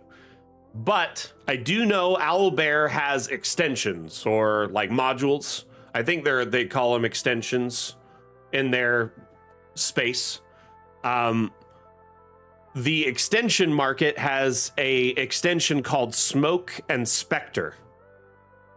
Okay? This tool actually has some limited compatibility with Dungeon Alchemist in the...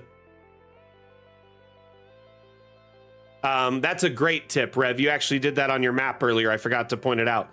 So we offer exports for numerous virtual tabletops, direct exports for Foundry, Fantasy Grounds, Roll20, etc. If you use the Smoke and Spectre plugin for, or module extension, whatever it is for Owlbear, then you can export maps as a Foundry map for in Dungeon Alchemist, and they will import directly into Owlbear with not only the image, but a data file, a JSON file that includes all the walls, windows, and lighting data. So it automatically cordons it off and gives line of sight information. So your players won't be able to see past a wall they can't see through. And see into a building unless there's a window or an open door. Does that make sense? So that will also help.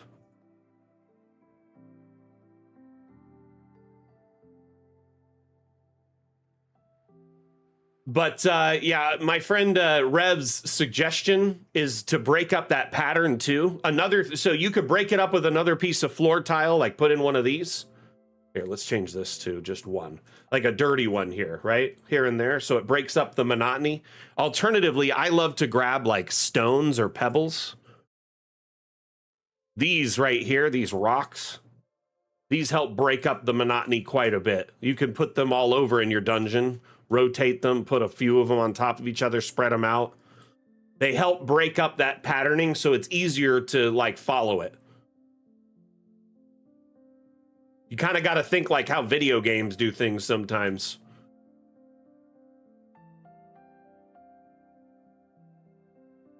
Yes, spider webs in corners. That's a great suggestion. Putting them in like these points here. Let's turn on the collision or turn off collisions. And the spider web isn't cooperating, but you get the idea. Why is it not working? Oh, it's because it's right on the edge of this wall. There's nothing beyond that but cave. Do these suggestions, are these helping you out at all, Keithor?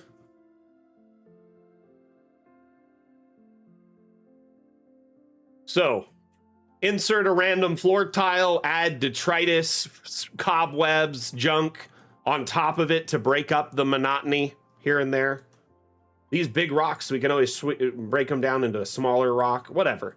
You also have things like papers, wood, things like that that you could put in these areas too. I do understand this concern because in certain perspectives, it does get a little bit harder to see. My last bit of advice, my friend, is when you're exporting, the top-down perspective is always going to be the kind of most limited perspective in what you can get out of Dungeon Alchemist maps. If you do even a limited perspective 3D, these walls pop, and it makes it very easy to distinguish a wall from a door in most cases. Our art style kind of caters to that 3D perspective export.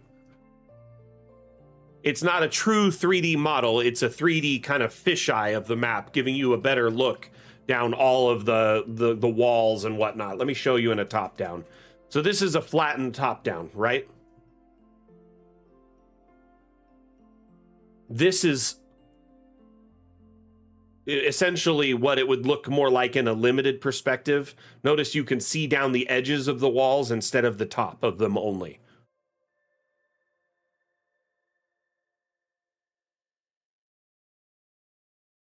So flattened, 3D.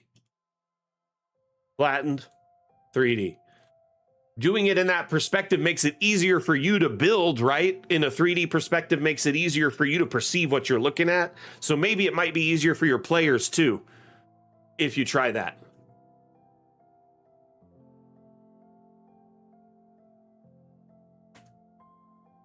Oops, what did I just do? I think my grid is disabled at the moment. I have it transparent as all, so you can't even see it.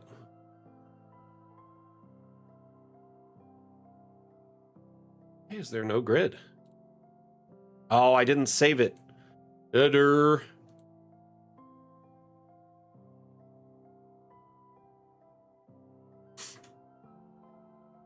I'm assuming you're using a grid within Owlbear as well to kind of help distinguish everything that they're looking at.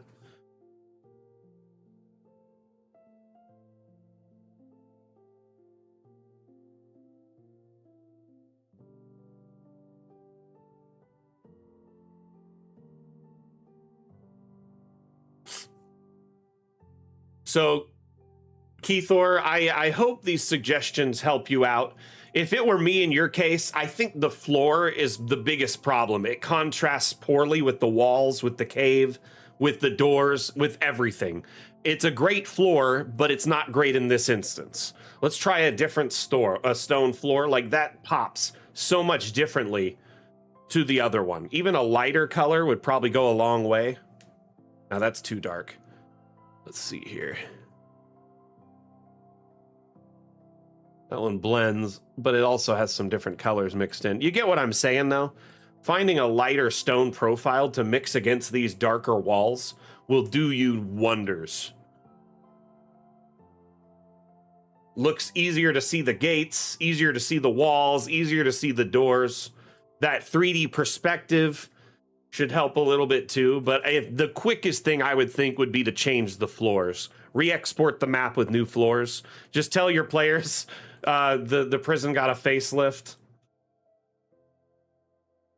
Because honestly, just like this makes it 100 times easier to see the difference between the walls and the floors.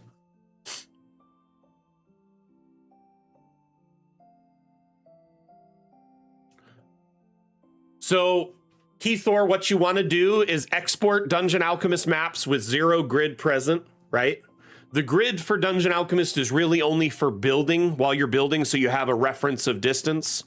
And also, it's really optimal for like printed maps. If you're exporting for a printed map or a TV tabletop that you don't use a virtual tabletop at all, then the grid is great. But if you're using a virtual tabletop, do not export with the grid on your map for Dungeon Alchemist. Export without the grid, okay? So in your export settings, you could have the grid on, disable the grid. What you want to do that for is because the grid tools within Owlbear, within Foundry, within Fantasy Grounds, they're far superior to our grid tools, and they don't mesh well. They tend to fight each other, and one would be static on the image, whereas the other one is an overlay. Using the one in Owlbear as an overlay, it gives you more freedom. Set it to 5 foot squares, right?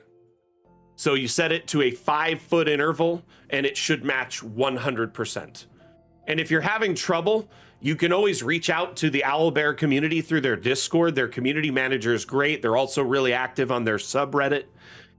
They can guide you through, making the maps look ideal within Owlbear. But we have a pretty good relationship with their community despite not having a direct export option. Hey, now you know going forward, right? That, using someone's map from the workshop, at the end of the day, they may have had limited choices when they made this map and uploaded it because of different floor patterns that were available and walls and other things. They did a great job with this map. Me personally, I just would have done some more contrasting with, lighting or floors like I'm doing now. But that abstract lighting, stuff like that will help too. Hey, DW Morgan, welcome to the stream. If you have any Dungeon Alchemist related questions, you tuned in at the right time, feel free to ask away and I will do my best to provide you real-time assistance. Whether it's questions about our product, our development, support inquiries, whatever. The stream is hosted AMA format, so ask me your Dungeon Alchemist related questions and I will provide you assistance. We're going to answer Pendragon's question, just so it's in the stream record and they can hopefully find it later. Is it possible to make more of a world map? Have not seen that yet. Yes, it is, but you're going to want to use some tricks. Dungeon Alchemist maps. So something to be aware of. The size of a map you can make with Dungeon Alchemist is a direct reflection of your computer specs. Meaning, the more powerful your computer, the more up-to-date it is, the less burdened it is with extra content running in the background or data stored on it, the larger map you can build successfully. Dungeon Alchemist is not a video game like SimCity or City Skylines or, it's not like Baldur's Gate or any video game where the environment is pre-rendered, okay? Video games have a huge advantage on Dungeon Alchemist because their entire environment is rendered preemptively. You load into that environment in chunks, which keeps the load times down and the performance high, okay? That's exactly what helps video games perform better than a real-time 3D render engine that renders the entire environment, all its lighting and effects, everything that is visible in real time. So it's quite a different program. It's more like a 3D modeling program or like a sculpting program than it is a game. So with Dungeon Alchemist, when you're making maps, right? The size and scope of a map, how many details, how many lights, effects, you got to keep in mind what your current computer can do. So if you're on a 10, 15-year-old computer, maybe you're on a laptop that's not top of the line, or it's, maybe you're on a gaming computer or the top of the line streaming gaming rig. Depending on the scope and scale of your current machine can make a lot of difference in the size of a map you can effectively make. So now back to that question about world maps.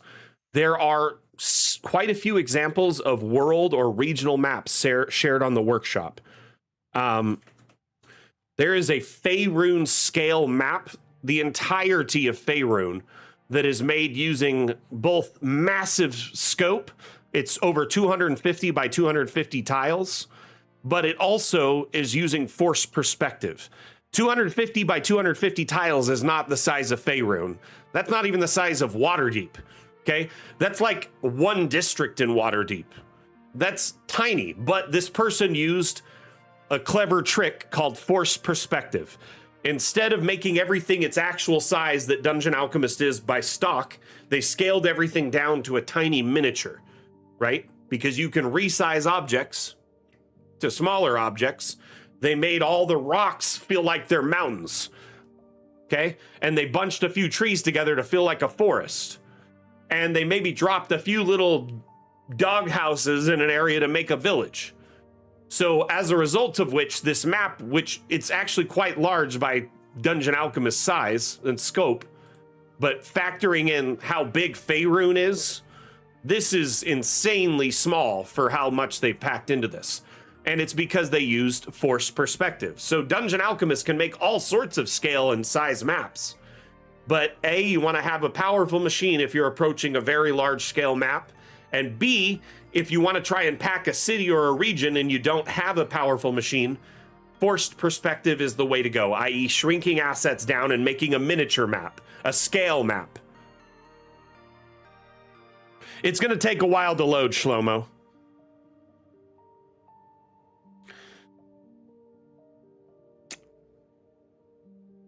You know, Morgan, we offer a free demo that you can try out from Steam. If you already own a copy of Dungeon Alchemist, these streams are like some of the best tutorials you can get because we kind of walk you through the basics. There's a built-in guide in Dungeon Alchemist. We also have our wiki, which is full of information. Think of it like a manual, if you will, packed full of information about all the various menus and whatnot. We have a YouTube channel where we post tips and tricks, upcoming teasers, things like that. I actually have a tip and trick video I'll be sharing soon. As far as a tutorial is concerned, you know, we have a lot of guides that teach you various aspects of DA, but nothing that's like the ABCs 1, 2, 3s, mainly because we're in early access and our tool has been evolving quite a bit over the last few years. We're finally to a point where we're getting close to leaving early access. And once we do, I have a whole series of tutorial guides that I'm going to be making because our tool will be mostly standardized and finished. We do have like a bunch of videos and content out there, but a lot of it is, you know, it's going to vary based on the age of the tutorial and, you know, what version of the program you're running, i.e. if you're running the latest version like everyone, it may run into problems with some of the older tutorials.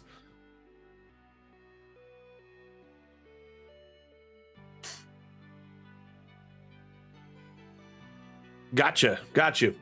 Cool. Well, welcome to the DAM fam, as we like to call it. As you may be aware, when you save a map in Dungeon Alchemist, it's saved as a .dam file. That's our proprietary map format. We lean into that because it's DAM. So we call you know, our community the DAM fam or the DAM nation, the Damily. The latest version, if you have Steam, it should just be up to date unless you're preventing updates, but I'll check the latest version in a minute, but I'm pretty sure it's 1.8.10.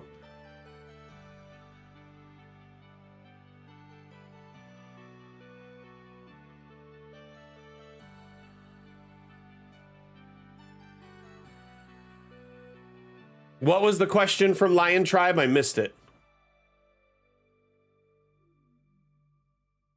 So Lion Tribe, yeah, actually Dungeon Alchemist maps are directly compatible with Foundry. So there are two tools in your tool belt to run your campaign, right? Think of your tool belt for running your campaign like how a carpenter has a tool belt on a job site or in their shop. They have all these different tools to complete their job, right? And your production, your campaign is your job. You may need different tools for different aspects of your campaign versus other DMs. In your case, you're going to be using Foundry. You're already looking into Dungeon Alchemist. They actually pair together like chocolate and peanut butter, and let me tell you why. So when you make a map in Dungeon Alchemist, you can export the map directly for Foundry. And when you do so, it exports not only with the map data, whether it's a static image or an animated looped map for Foundry, we offer both options, but that includes a data file adjacent to it. It's a JSON. That JSON file is directly compatible with the background data for Foundry, meaning it will showcase all of the walls, windows, doors, and lighting automatically. So when you make a map in Dungeon Alchemist and export it for Foundry, not only does it include the map, but a data file with all of that important information. Now, why is that relevant? You mentioned line of sight, right? Fog of War. So that actually helps determine the player's line of sight information and Fog of War for it. So essentially, they need to walk through a map to reveal it, but cave walls, building walls, windows, doors, etc., all of that information is blocked and or revealable through play with the two integrated.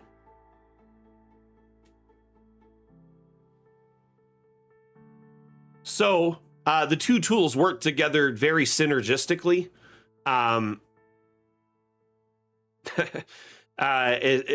They're great in that regard. Now that said, do you already own a copy of Foundry? Are you kind of in the shopping phase? Because there's lots of virtual tabletop tools out there, and several we offer compatibility with. Dungeon Alchemist is a very universal tool in that regard. We make a map making tool that works for many different play styles. Printed maps, TV tabletops, projector tabletops, virtual tabletops, etc.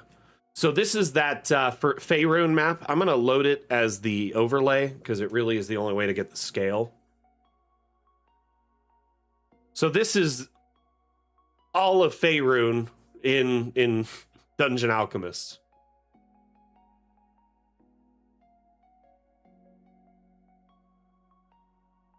That's Sword Coast there. So, I mean, I think it's possible to do world maps. But at the same time, oh, you own them both? Nice, nice. So, how long have you owned a copy of Dungeon Alchemist, Lion Tribe?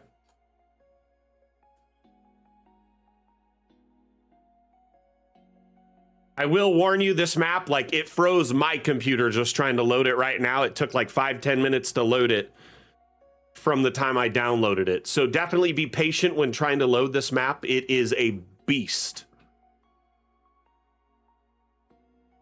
But as you could see here, this isn't a normal DA map. Like, look, that's a tiny little house, but that represents a whole village because we're using perspective, scale.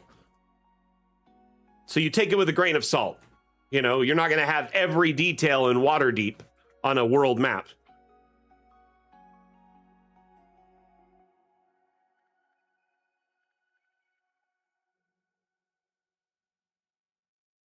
Yeah, as long as you're using Steam, you should be up to date with the latest version. And yeah, we are on 1.8.10.1.0. Oh, you know what I forgot? We had a follow before the stream from Facebook. I got to add some cheese to the cheese map. Let's keep those questions coming. Well, it's time, Lion Tribe. So Lion Tribe, a huge benefit for you as someone who owns Dungeon Alchemist and Foundry already, right? You have at your fingertips a huge repository of maps. I'm not sure if you checked out the Steam Workshop already, but there's over 15,000 maps available at your fingertips. They're sorted by popularity, by people voting on them, how many people have downloaded them. But you can also sort by recent. I love sorting them by recent and looking at all the most fun new maps that are popping out. Oh, we got a little sci-fi map. Orbital comm station. Anyway, you could sort them by recent and check out everyone's latest maps and look for inspiration or download them to learn from them or just use them in your campaign. Save yourself some time. So you can use Dungeon Alchemist to not only make maps, but you also get access to a huge library of maps. We got to load up the cheese map. The cheese map, the cheese map. Better bring the cheese map, you know that it's coming. I got to make my own version of that song. Y'all know the cheese tax song, right?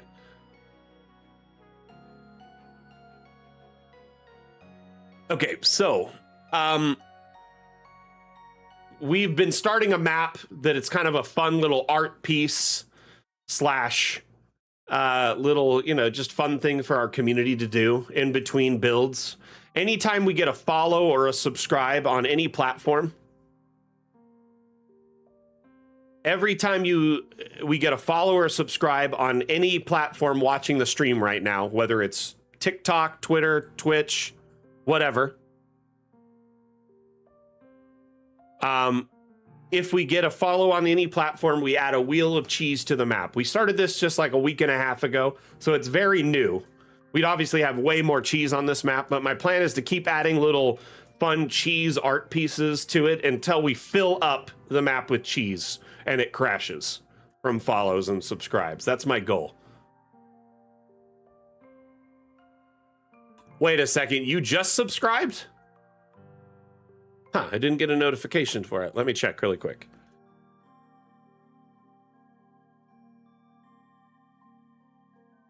I should get them automatically.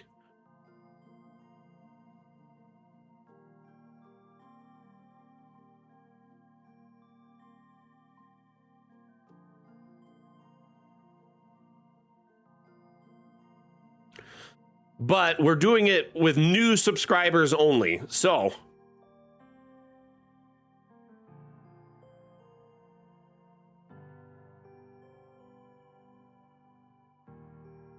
you just followed on Twitch. So we just got one from DW Morgan. So we got at least 2 cheeses. Let me see if I can confirm. So Svenster, there's no stock sci-fi assets. There's the Steam Workshop repository of assets and the asset importer.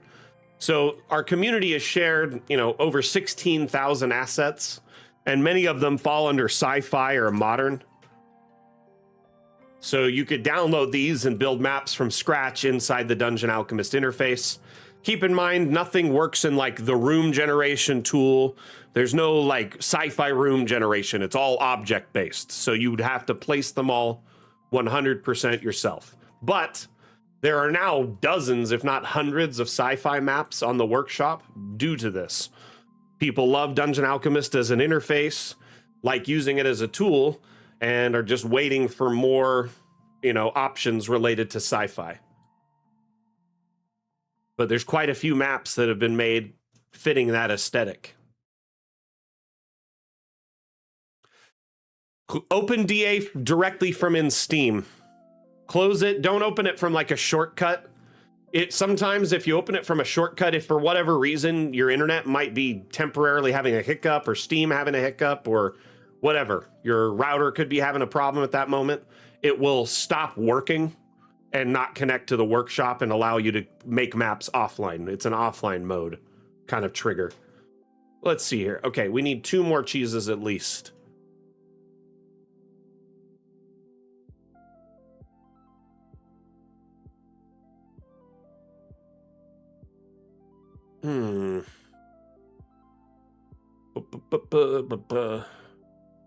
I guess we're back to this one, huh?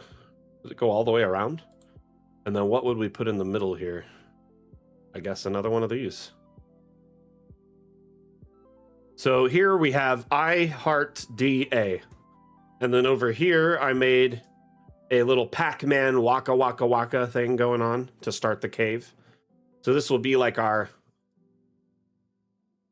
Yeah, open. I mean, you could still open from a shortcut or a DAM file, but usually if you're getting retried connection issues, can't connect to Workshop, that's usually the culprit. Opening it directly from within Steam fixes it every time because it verifies that it connects to Steam 100% of the time. I'm looking at recent subscribers here. Our last subscriber on the channel was August 13th, but guess what? That also means another follow, because that was before the stream. And wow, okay, actually no, we got a few subscribers. Let's see, 1, 2, 3, 4, 5. Hey, in the last few days. So let's add 5 more wheels of cheese. So what should we add now that we have this I Heart DA plinth? Should I just keep adding cheese to the cheese cavern here? That, or should I start a new art project? I was kind of thinking it'd be fun to make like a spiral of cheese. So it's like...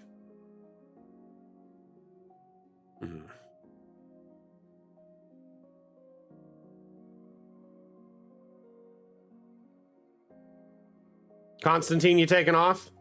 Well, that makes me sad. See you later, bud. I'm gonna make like a spiral staircase of cheese.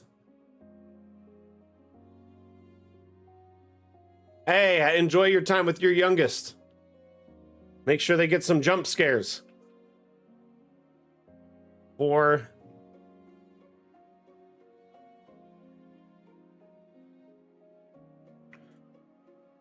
5.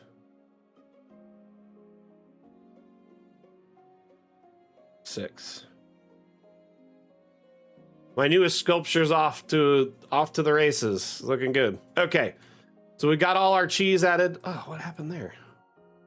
To the map. Looking pretty good. I'm going to save this and we'll go back to Q&A if anyone has any questions. Sorry for that sidetrack there. We've been doing this fun little game every time we get follows and subscribers on the stream for the past few weeks, and it's been pretty fun. So thank you everyone for participating. But we've been having fun with it. Okay, did you have any other questions come in, Atlam, that I missed?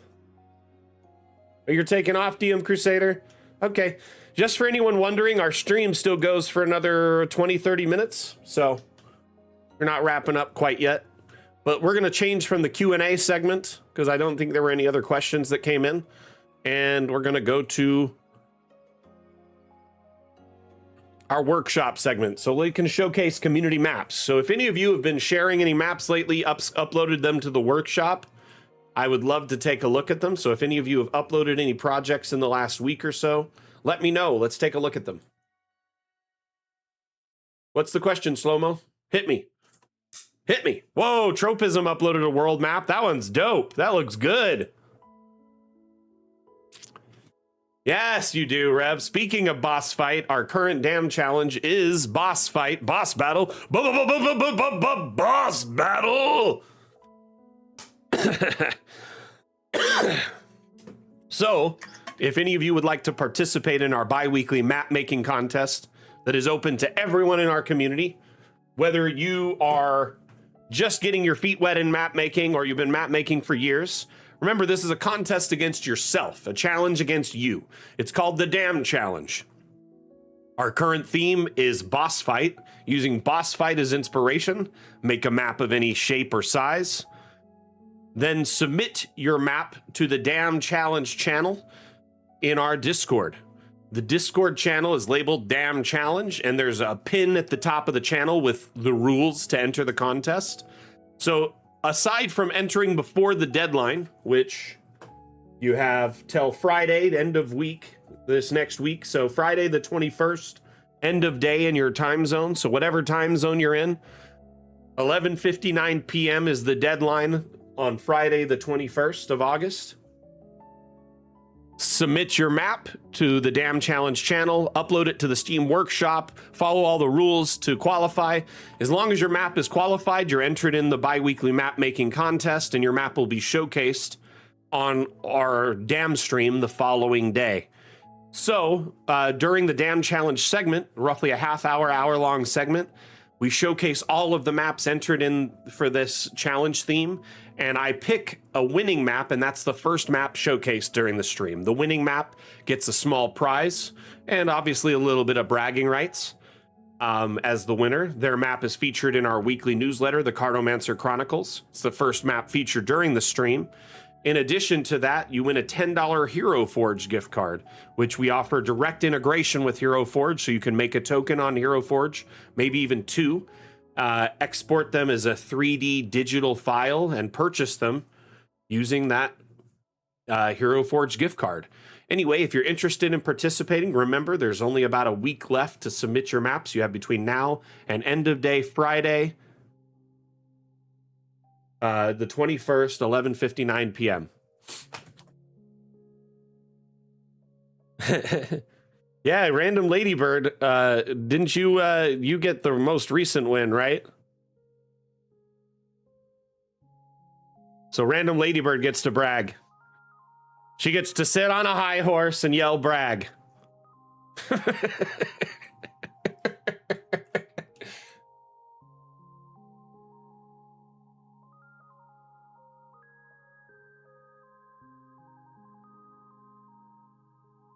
So Dungeon Alchemist stores maps wherever you want it to. When you go to File and Save, usually the map has to be saved in a location. If it's not saved somewhere, it won't know, right? So when you have a new map, let's just generate a new map as an example.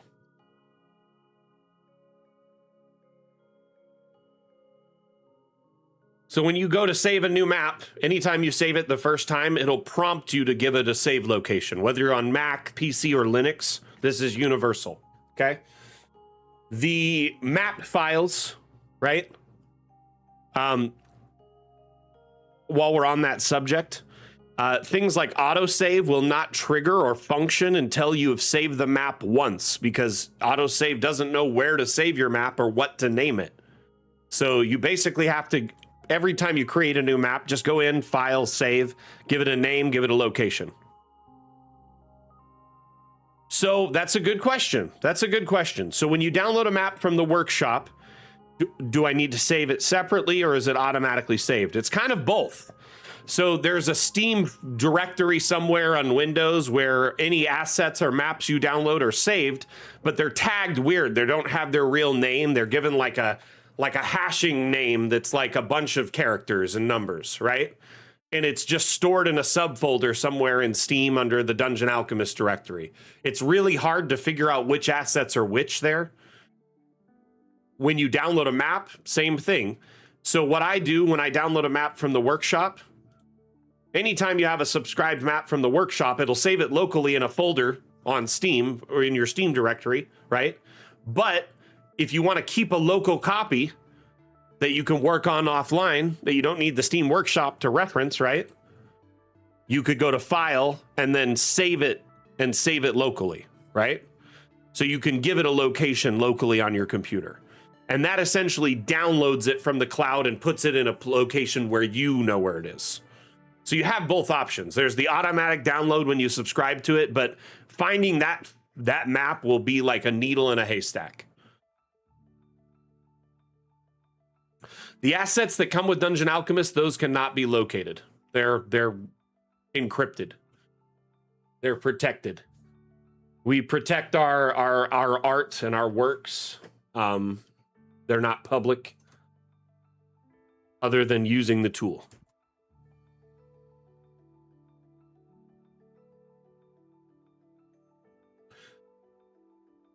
The assets from the workshop, you can download them and then they're in a folder in your Steam directory. You could probably find them and then make edits to them and re-upload them into the asset importer if you want to make changes, but only assets from the workshop.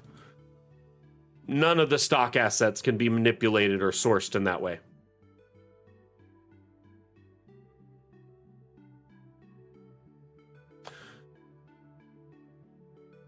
I mean, most likely when you downloaded the map, those assets will be in this section here, right? Any assets you download go to this one automatically, but then they're also sorted by where the creator put them. So whoever uploaded this asset, they tend to put them in different locations. So like a chive like this might be under nature, under flowers or plants. But most creators don't necessarily put them in categories when they upload them. So you see this little icon here that looks like a little cloud with a down arrow in it? That means it was from the workshop. So if you're browsing your assets and you see, you know, something like that, that means it was from the Steam Workshop. So the main area all the assets are is here, but as you get more and more, it gets really hard to browse. Going to be hundreds of them. The best way to just determine exactly, like, so you're trying to reuse them to make your own world map, right? Is that what you were concerned about? Are you trying to replicate a regional map and you're wondering what assets to use? See, that's all you needed to ask, and I could have guided you there. the main thing you're going to be needing is just houses that you can scale, right? So if you go to the asset browser in the workshop, right? Go to Steam Workshop, go to asset browser, go to browse collections, right? You're going to want to find these collections with houses or homes in them. These prefab homes are great for building villages and cities at scale of forced perspective because they're objects. They can be tiny or they could be huge. Does that make sense? So you're going to want to use these, but also there's a few assets in DA that'll work great. You have the war table assets, right?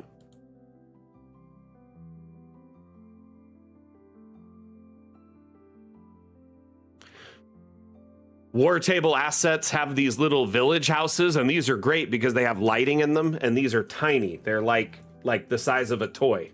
Does that make sense?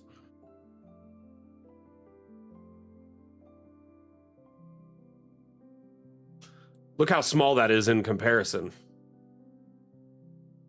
So these are perfect for packing a few together to make a little village. Additionally, before we had like stuff like this, people would use like a dog house, right? These dog houses look great as a little village house at afar because you're not needing tons of detail. It's a little micro village as a representation of the town, right? It's an artistic, slightly different version for a map's sake, right? So you could use these dog cages, you can use sheds, any of the tents. Dang, where are those? I think they're under structural. Any structural object, the shed, the outhouse, any of those downloadable prefabs. But we have some of these tents that are pre-made. These all work great for things, for villages from afar, because the objects can be placed and resized and mashed up together. But the war table assets or those like collections of prefab houses, that would be the way I would go, because then you can mix and match and have different looking houses for different regions.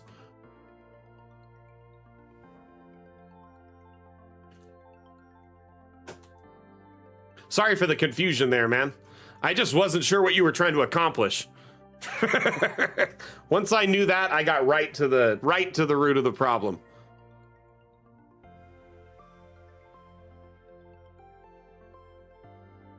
It'll be stored wherever Steam is installed. What Windows do you have?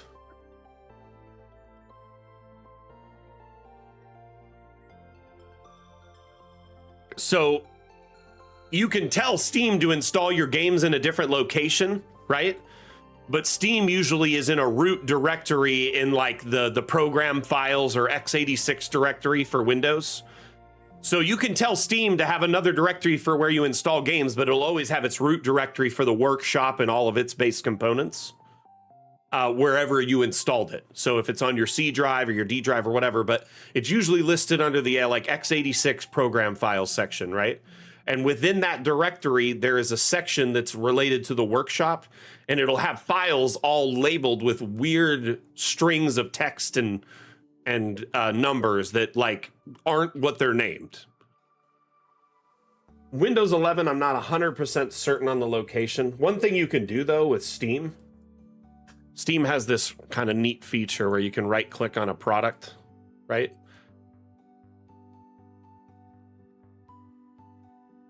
You could go to installed files. And then when you click browse, oh, this is where I have it installed, not where it is. See, this isn't it. I don't think these are the assets. Yeah, no. No, maybe. Maybe this is it. Now, these are old. These are several years old, so this isn't it for sure. Sorry, there's two places where Steam is at, and I'm trying to remember here. If you go here, I believe it's under Program Files or Program Files x86.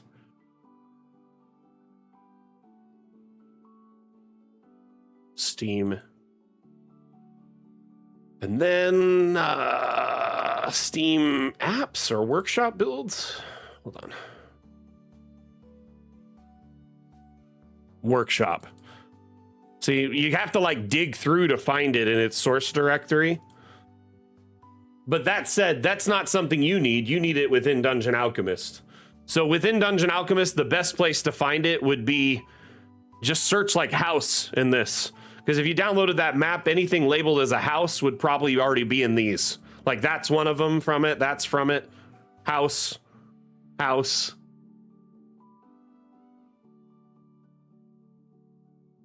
If you unsubscribe from the map, you'll lose the assets as well. It unsubscribes from everything tied to it. You have to find these separately.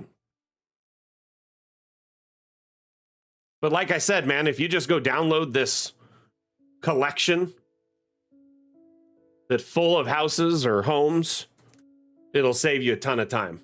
Because these are all the kind of things that they were putting in there. That's everything else was stock aside from those houses. That's it. I'd almost guarantee it.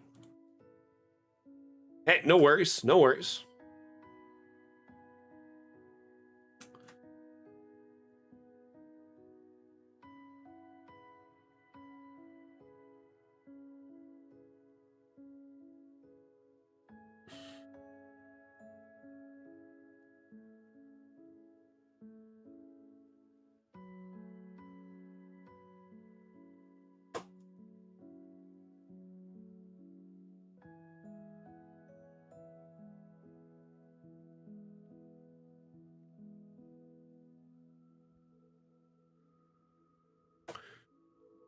If you do it through the Dungeon Alchemist interface, right? I'm almost positive it'll unsubscribe from all the assets if you do it this way.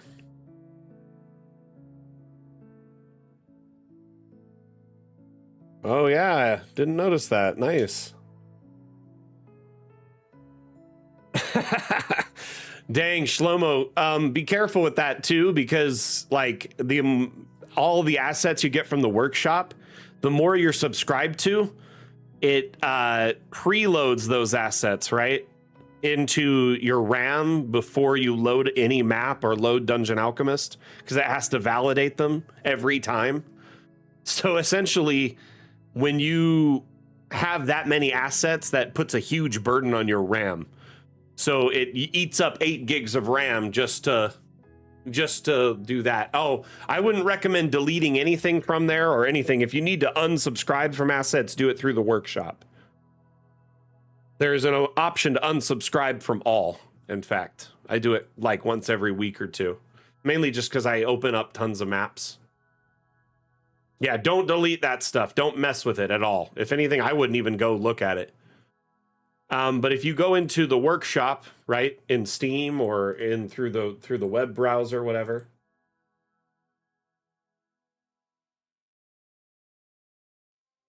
Ah, gotcha.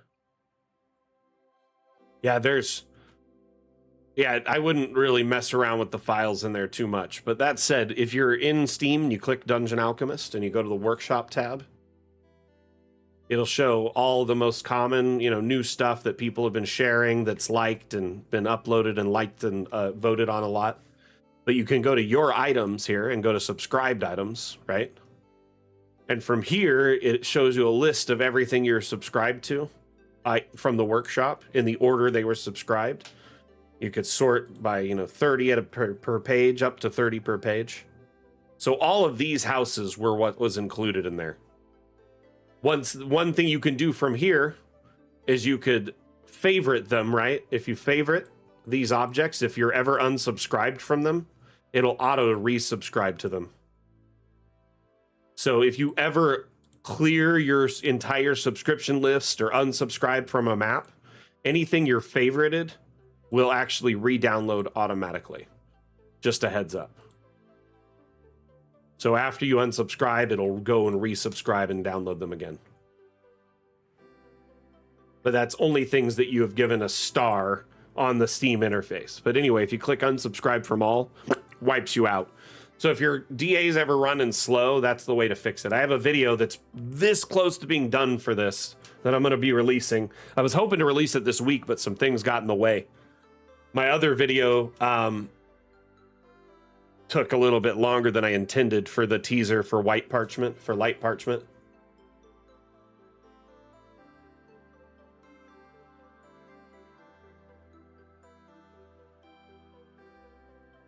how I got what list? The Steam one that I was just showing you. Click on Dungeon Alchemist in your Steam library, right? So make sure it's highlighted. Then click Workshop. So once Dungeon Alchemist is highlighted, it'll show this image over here, show your runtime, show a bunch of community tabs. Click the Workshop tab. Once you're in the Workshop tab, it'll look something like this. Show you recent events, most popular, blah, blah, blah. But you could click Your Items and then click Subscribed Items, right? And then from here, you can unsubscribe from items one at a time, or you could star them, or you can unsubscribe from all of them, or you could save them to a collection. What a lot of people do is they'll get all the assets they like and they'll save them to a collection that's just like my favorite assets. And then when you unsubscribe, then you can re-download that collection to get your favorite build assets back really quickly. That's not too many. I mean, depending on how much RAM you have. Windows 11 is a bit of a RAM hog, and like things like Discord constantly eat up the RAM and crash because of it. They have to recycle it. You got 64 gigs. That's not too bad. You're probably fine then. But let's say you get several gigs of assets, it starts really slowing down Dungeon Alchemist a lot, I've noticed. Yeah, if an asset is like 150 megabytes or a half a gigabyte, it can really slow down Dungeon Alchemist as a whole, because it's just not an optimized asset. You know what I mean? Anyway. Okay.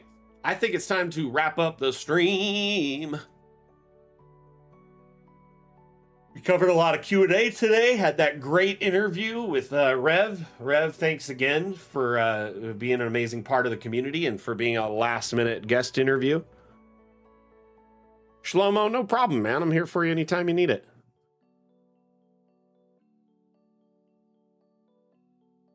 Hope everyone enjoyed the stream today, and I hope you all have an amazing weekend. We'll be back on Monday with Mapmaker Monday. Every Monday, I host a roughly 2.5 hour stream where we build a map live and we provide real-time Q&A support in AMA format, which means during the entire 2.5 hour stream, if you have any Dungeon Alchemist related questions, you can drop in, ask your questions, and I will provide you assistance. So I'll stop what I'm doing and show you how to do it, or open a new map and teach you exactly how to do it step by step. Open your map even if you can share it and show you exactly how to fix the problem you might be running into. What we're working on Mapmaker Monday is a beautiful and massive ice palace that I think is really starting to come along. The actual design is all finished. It looks like a massive snowflake.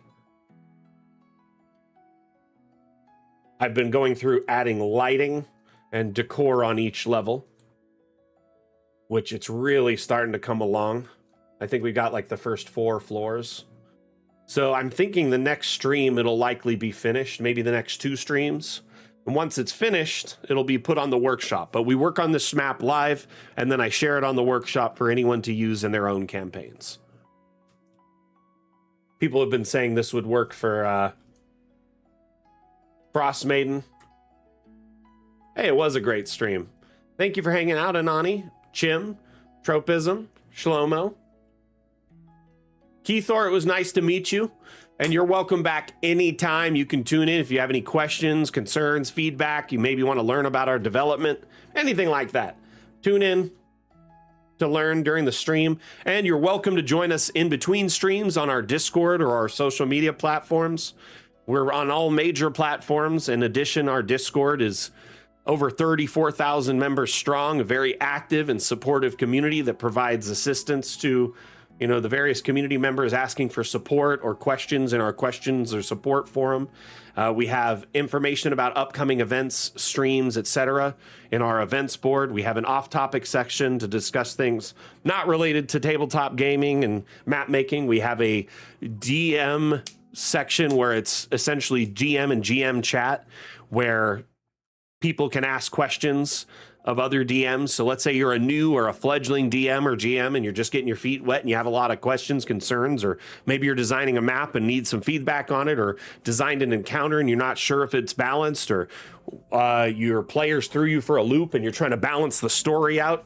You can ping that channel and ask questions, and essentially the collective knowledge of millennia's worth of DMs experience is at your disposal. It's pretty cool.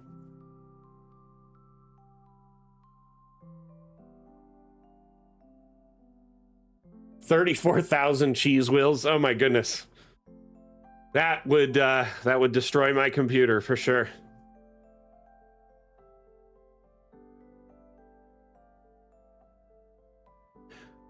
Hey. Oh, you're already on the Discord? Fantastic, Keith Thor.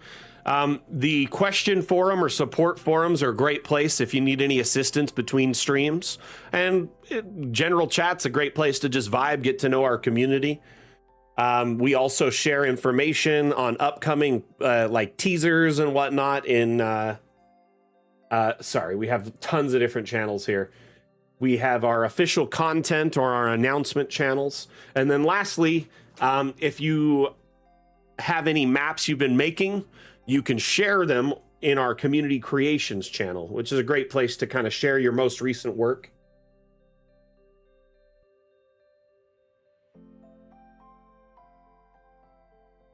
Tropism, are you still in chat?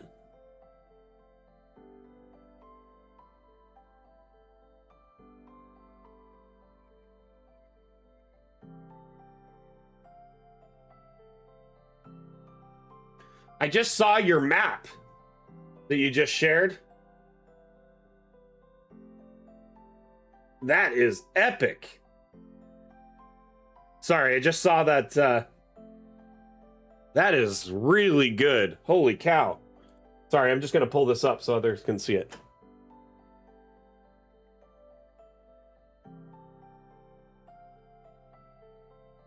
Wow.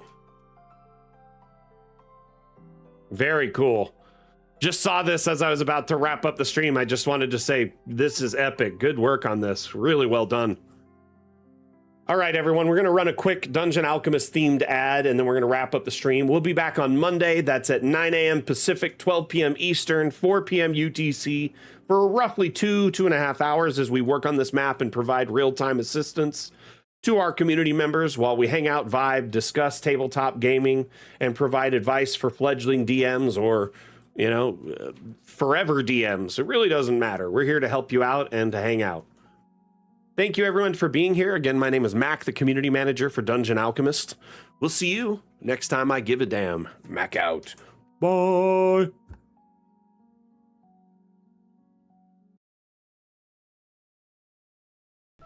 You stand before the long, dark road to the fabled realm of Goyak-Ta, and before— What do we see? I don't know, a goblin. I kill him! But before she does, I, Gilliam of Firth, demand to know the goblin's name. Hi, my name is Woblin. Where do you live there, Woblin? I don't think that's relevant. Well, but I, Gilliam of Firth, demand to seek the goblin's abode. Clever, find family, kill entire bloodline. I like it. Seriously, we're doing this? Okay, well, won't be needing that anymore, will I? Ever get caught by your players with your pants down?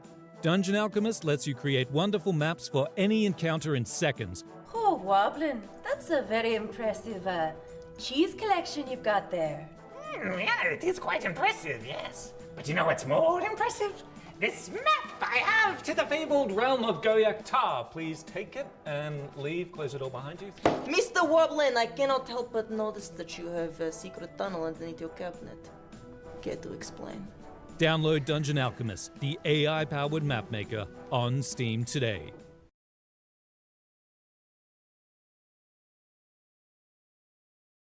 Thank you, everyone, for tuning in. You have a wonderful weekend. Mac out. Bye.